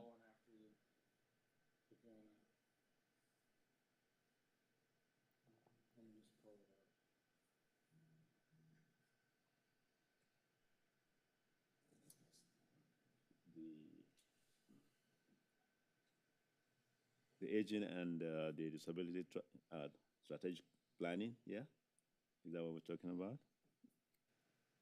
Yes. The local aging and disability strategy, okay. So we're on the last leg of the survey. And so by today or tomorrow morning, we will have the input that conclude this meeting. Okay.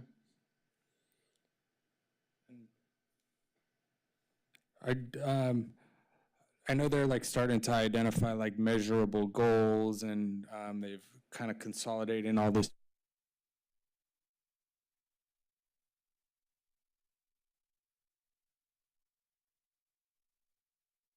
draft disability data related report.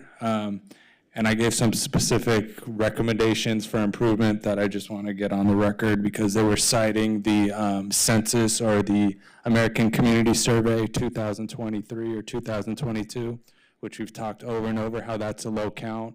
So I directed them to some LA County data sources that specifically like Service Area 5, where it's in the 20s, people with disabilities. I gave them the specific research on the limitations of the measure, the ACS-6, that's used in the census. It only measures 6 functional limitations. Some people with disabilities don't have one of those 6 functional limitations. Some people don't have any functional limitations. It tends to undercount people with episodic disabilities or temporary disabilities, such as mental health disabilities, when they're not symptomatic. So I gave them all the stuff, and I said, whatever you submit as a final draft that includes data, I want more sources. And if you use the census data, you need to give context. Like, I'm tired of them saying there's 9% or 11% of people with disabilities in Santa Monica.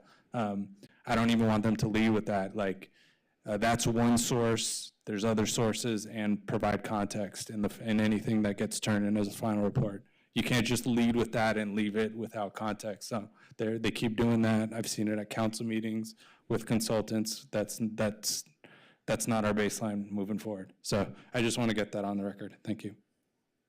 And then Commissioner Catherine, I think you had emailed me asking to speak for a couple of minutes on the Aging and Disability Strategic Plan Committee.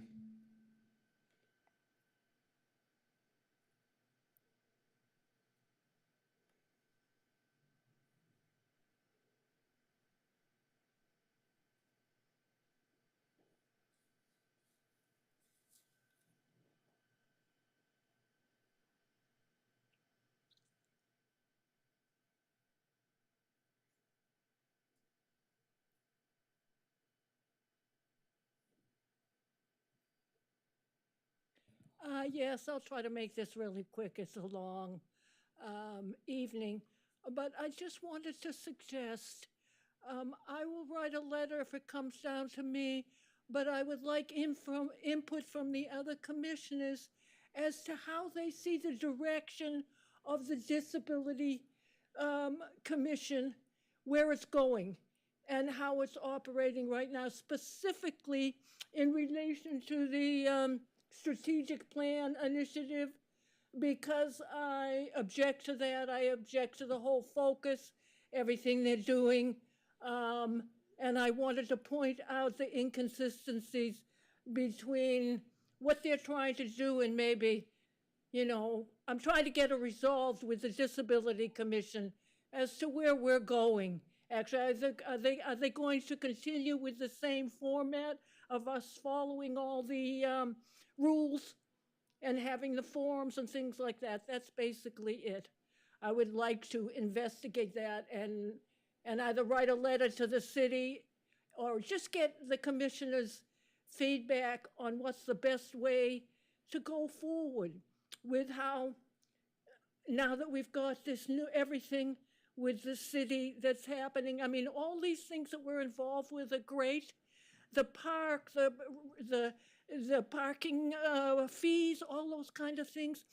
But I would like to see the Disability Commission focus on really disability, doing something here. I don't see us doing anything, in Santa Monica, in outreach, in anything for young people who are looking for jobs.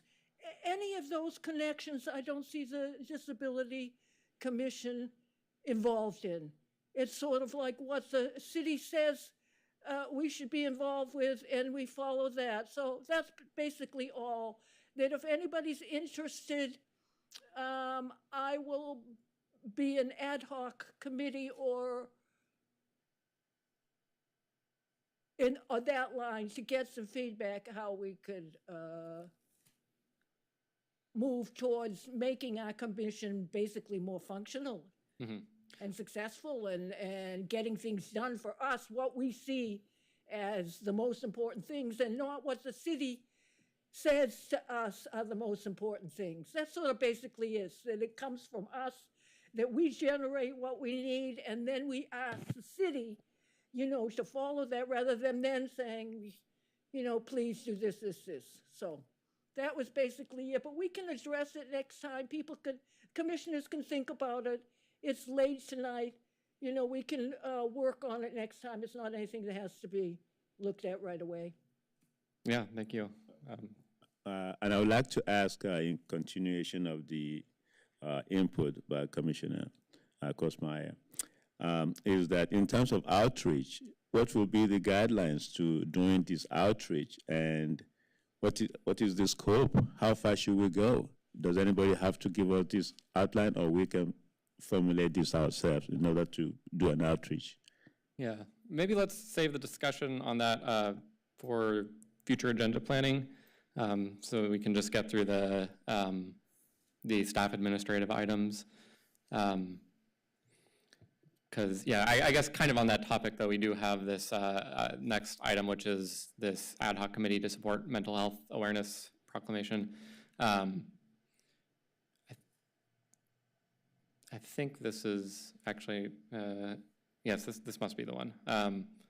Okay, well, first, maybe let's just hear from Commissioner Adeyemi and Commissioner Gordon on receiving the Mental Health Awareness Proclamation. If you'd just like to give a quick comment on that. Yes, indeed. This was a proud moment for our commission because we showed up and we were called by the mayor and the proclamation was read. And we stepped up to the mic and we were asked to make a few commentary on the occasion.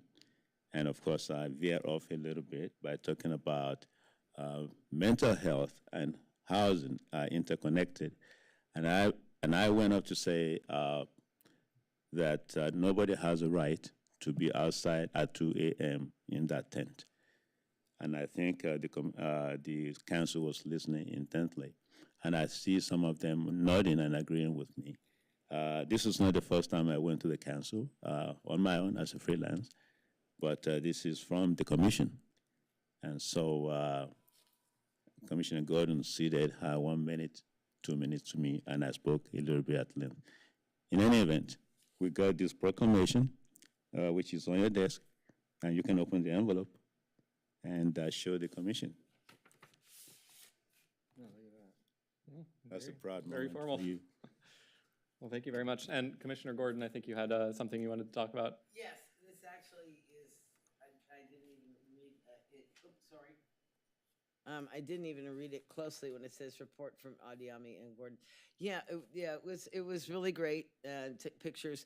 I do want to bring this up because I think it's relevant. And the mayor had mentioned that she says, I saw you earlier in the morning, so yes. I was trying to introduce myself, and she said, I know you, so. Right, which is pretty cool because you're a presence. But we went downstairs, and then we wanted to take pictures together in front of, so there's this guy named Craig who's really nice, and we were posing for pictures by the mural downstairs. And I just want to bring this up. That there was somebody who came up to Commissioner Solomon, and he had met her at an event, and she says, "Hi, how you doing?" And this, that, and the other thing. And I said, "Oh," I said, "Do you work for the city?" And no, I said, "Do you work for?" I'm DMH. I said, "Oh, you work for the County of LA?" And she said, "Yeah, Department of Mental Health."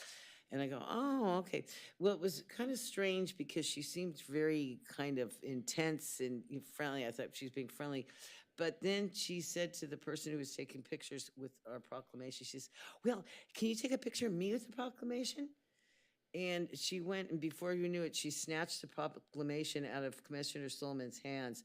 And then this person here's my phone. She took a picture of her with her phone with our proclamation, smiling. So I just thought that was really strange. So what had happened was, then I started asking her, I said, "What is your name again?"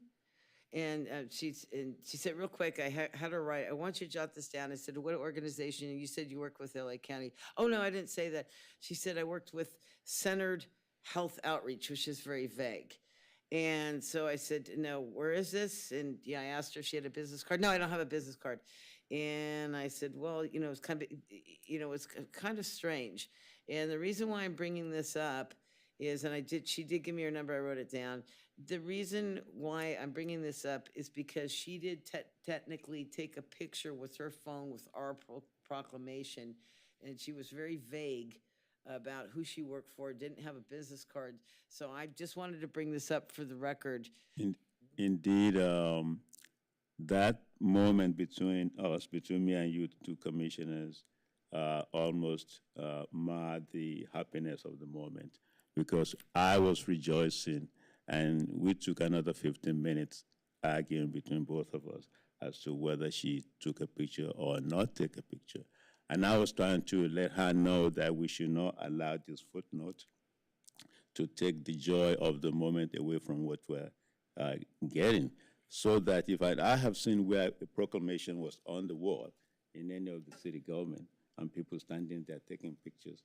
And I don't know if there's any malfeasance or any ulterior motive to people taking pictures with a proclamation. Wait, can I? Applause for the proclamation. Okay. That's what I said.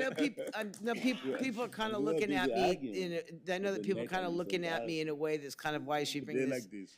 I know people are kind of looking at me, why is she bringing this up? My worry is that she might use the proclamation to maybe possibly scam and get some grant money or something. I just found it was very strange because, you know, I don't want it to reflect on the Disability Commission because she's somebody who Commissioner Solomon met only one time, and her behavior was so strange that why she would Getting snatch. awfully digressive here. I know it's not digressive because it is the Disability Commission proclamation. Yeah. That's our commission, and so I think it's important for me to point out that why would she pose with, snatch it out of his hands and pose with that copy of the proclamation, you know, possibly trying to make it seem like she's either part of the Disability Commission or something like that. So I just wanted to make that real clear. I think that it's not digressing at all. Okay, yeah, thanks for bringing it up. Yeah, it is very strange. I don't know that there's anything we can necessarily do. I mean, it's a public proclamation, so. In fact, if I can interject a little bit, we were arguing so loud unnecessarily. We were in this hall. This hall was full from here to back, camera outside full to back, and we were right here in front. And I was talking right here. It was a happy moment. I digress. And it was a happy moment. And I was saying, Commissioner, if two of us were arguing like this, they would not know who's crazy between us. They say both of us are crazy. We are both commissioner here on a good day. Well, no, when were we arguing? Well, downstairs, because you are pressing and keep on pressing nonstop. And I said, No, well, we were this just- is almost a non-issue. We were done. I was just asking her some, you know, qualifying questions. Because I just think it's bizarre that she would snatch the proclamation. We weren't arguing, we were just asking her questions. People do. Yeah, we can maybe talk about this afterwards a little bit more. And, you know, since it's getting pretty late now, let's maybe just try to keep point this. that out. Yeah, thank you for bringing it up. We have an update on the Behavioral Health Services Act from Commissioner Elliott. I have the announcement. It was brought up in the previous announcement. There's a direct link to the policy manual. So just if you're talking behavioral health in Santa Monica and LA County, look at that. And I hope the speakers that are earlier might benefit from that as well. That's about it. Okay, and then, I don't know, Commissioner Gordon, do you have any comments you wanted to make about your work with the Housing Commission? Yeah, I've been attending the Planning Commission meetings and Housing Commission and also Architectural Review Board.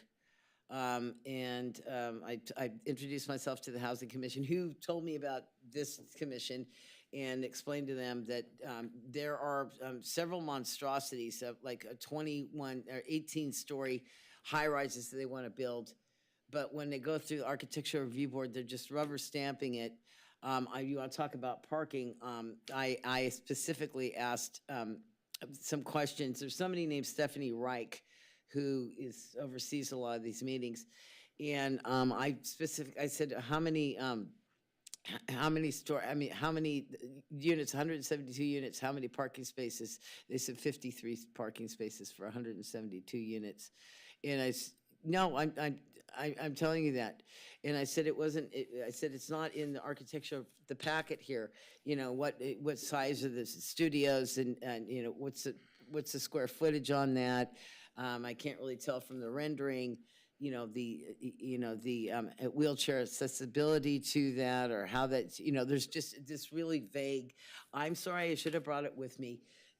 You should see this thing. There's several of them going up, and a lot of things demoed in a monolith with no parking.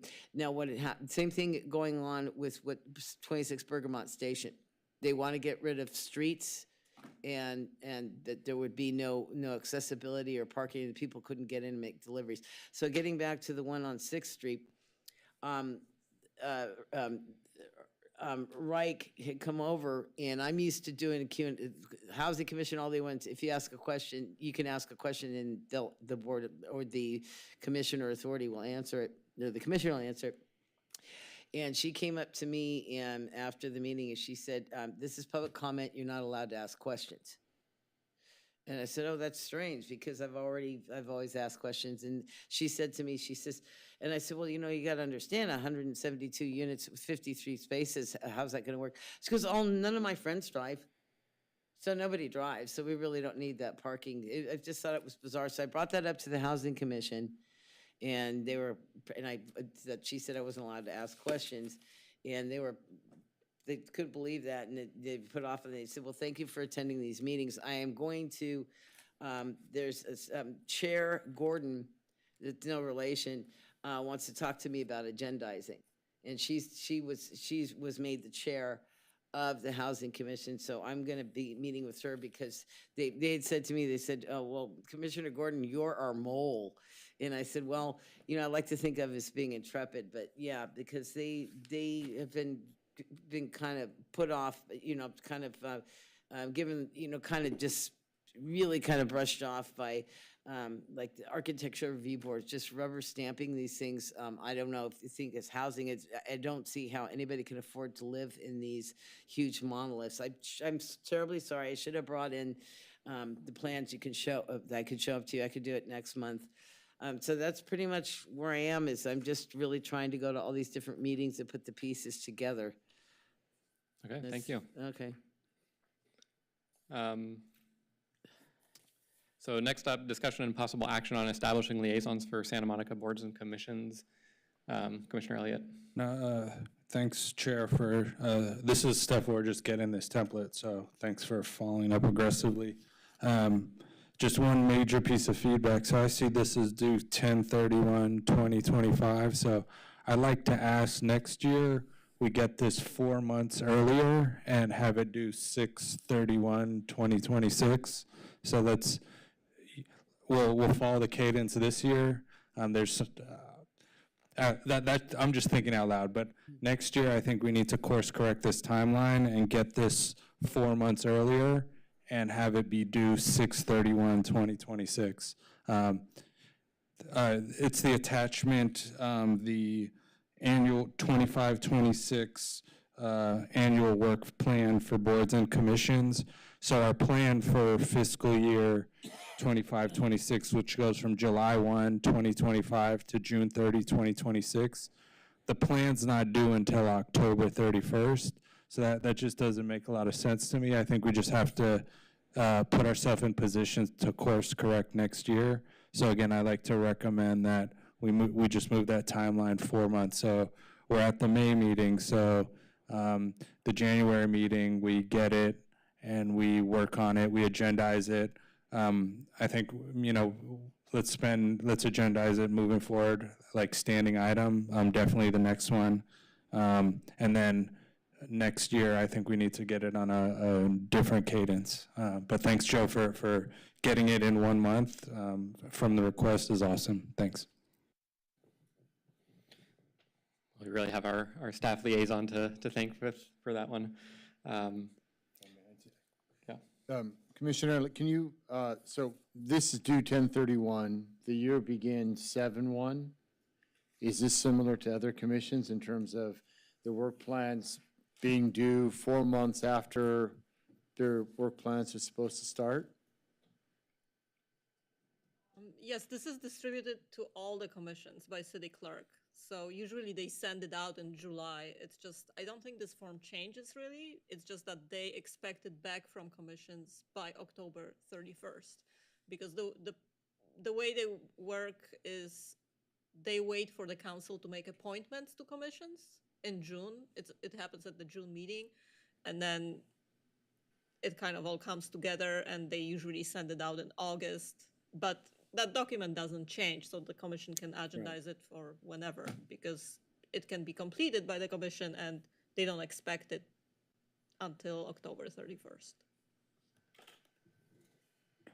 Just one more thought. So maybe since we can work off this template earlier next year and have like, you know, a draft ready 7/1 and there'll be appointments in June and we can do like a October revision or whatever, but like we should have some, version 1.0 final should be by July 1. Yeah, so whoever is thinking about being chair in the next term, you know, keep that in mind. You can't get out that early, buddies.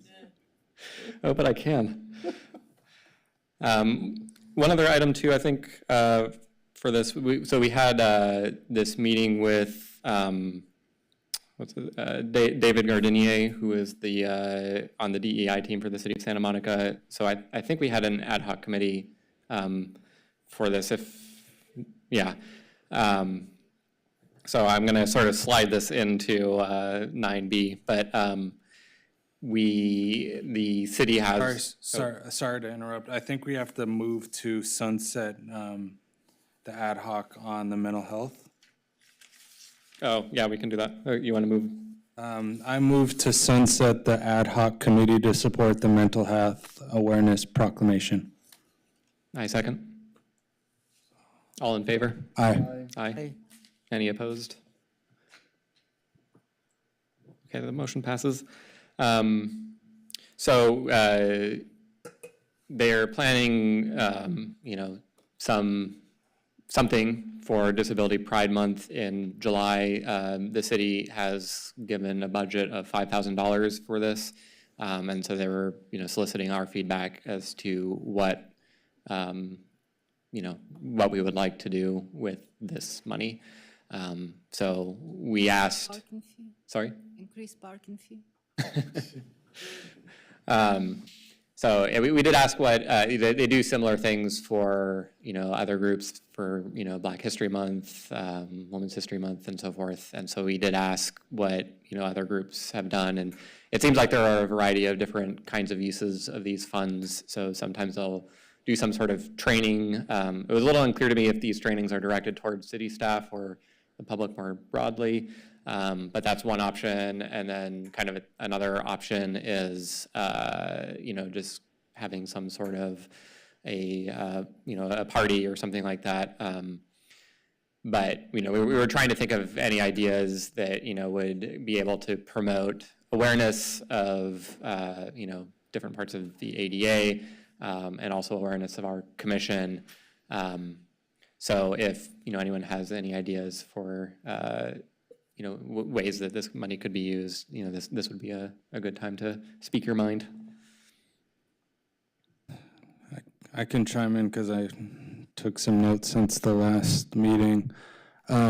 Actually, tomorrow is Global Accessibility Awareness Day, so maybe next year that's something we could do. We had Joe Devon, who organizes that event. It's been 14 years. It's the biggest accessibility thing in tech.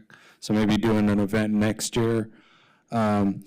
Another idea is there's the CSUN Assistive Technology Conference. Our commission has attended that in the past, so maybe using some of that funding to get 2 commissioners or 1 commissioner to go. It's March of next year, but that's something we've done in the past. Another thing is maybe sponsor a Santa Monica staff to get ADA certification to up their skills so they can advocate for us internally. It's a couple $100 and then the time to get the certification. Assistive technology to help support staff in connecting with constituents. So maybe something for this device here, an adaptive switch or some software so that, that could facilitate communication. At the training room over there, maybe a Microsoft adaptive switch to connect to the laptop, to connect to a switch, or something to connect to an iPhone, to, something like, in the hundreds of dollars range with a high impact. And then they kept bringing up training, which I pushed back, but there's existing amazing training. So, maybe sponsoring a little bit of their time to take a free training. Like I shared, Microsoft has free accessible training, creating accessible content training. The ADA Pacific region has a lunch and learn series, Intro to ADA Effective Communication. It's a 1-hour YouTube, so I'm protecting their time to do that. But I don't want to fire through the budget paying a consultant. I'd rather curate existing stuff and buy assistive technology or some of the examples, but that's my brainstorm list. Thanks. And yeah, I'm sort of just throwing this out there. So if you want to take some time to think about it and, let us know, you can do that too. Okay, I think we are on to 13A, so future agenda planning. We have 2 items for the next agenda that are already set. So The ADA coordinator for the city, Blake Stavros, is going to be coming and talking to us. So that I think we're all looking forward to. And then Step Up on Second is going to be giving a presentation on that to us. I think 2 items we should have. We should move 9C again, just at least start talking about it a little more. Yeah, I'll definitely include that on the agenda. And because it's the annual appointments, we should just talk about it, get it on the board, talk about it. And since we have some people who might be able to amplify the message, but we need to talk about that and maybe even make a movement to like get it in a paper or on social media, because the appointments are next month. Yeah, and yeah, we're doing better than we were a year or so ago, but we even still have a vacancy. So How many vacancies? 1, although I don't know. It says 3 terms are ending soon, but I'm not sure. I don't think anyone's terming out.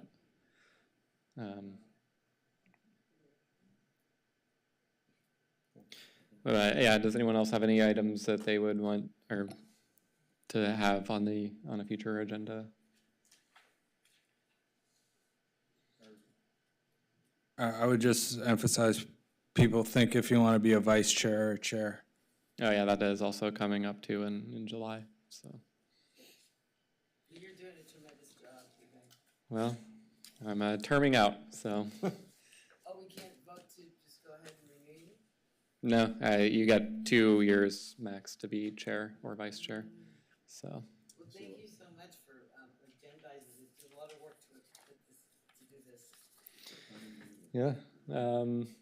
Yeah, and if you have any other ideas for things we should talk about, things we've missed.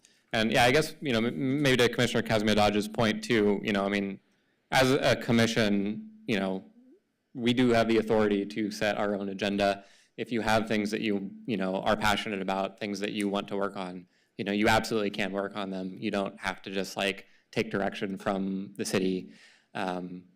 So, kind of the world is your oyster. If you have ideas, just be proactive. You can create an ad hoc committee. You have the power to do that. So, yeah, just, if there are things you are passionate about, be proactive about it. Yeah.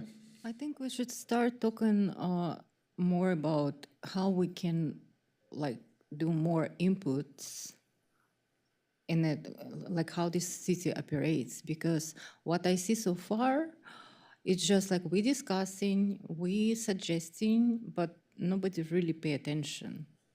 Yeah. So it's kind of like we have to have some sort of strategy to shake, city councils to kind of like do something on behalf of people with disability, because there are a lot of regulation, rules. Some of them kind of like just not really followed. So, and we as a commissioner, we cannot do much. So, but they can, and they kind of like entitled to make some adjustment to law, regulation, et cetera, to make people's life a little bit easier.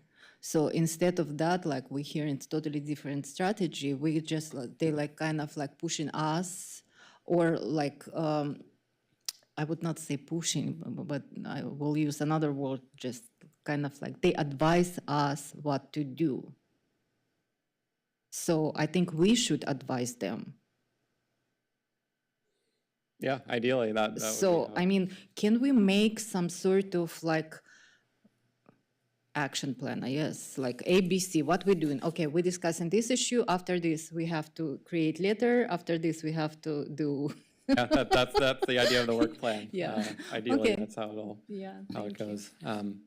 One thing I will mention too, I was happy to see, a couple of meetings ago, maybe at the beginning of the year, we had reapproved that letter on digital equity, and since the new city council had come in, we resent it out to the city council, and we did actually hear back from one of the city council members. Councilmember Hall wrote back and also noted that they're piloting a virtual public comment feature at the city council meeting, so that'll help to improve, accessibility. So That was good to hear that like someone at least read the letter. And one of our letters, a recommendation was to hire a full-time ADA coordinator. So I think that ties back to getting aligned on our plan and focusing on some things, and we can make stuff happen. All right, does anyone else have any comments, suggestions? If not, we've been going quite a while. This is one of our longer meetings, so thanks for your patience and work and all this. Yeah. Can we have some sort of advisor who can kind of guide us from the law perspective? The legal perspective? Yeah, somebody who, like, for example, today we have that conversation. I don't think that it's kind of like consistent with the law. Yeah, I think State Commissioner law, Rackbelt might have a thought on that. So as I understand it, there is a lawyer who is assigned to Where? our commission. Well, I'm going to find out because I have a friend who's one of the city attorneys, and she says you should follow up. I just got to get the name, and I'll follow up. Perfect. Thank you. All right, well, thank you, everybody. I call this meeting to adjournment.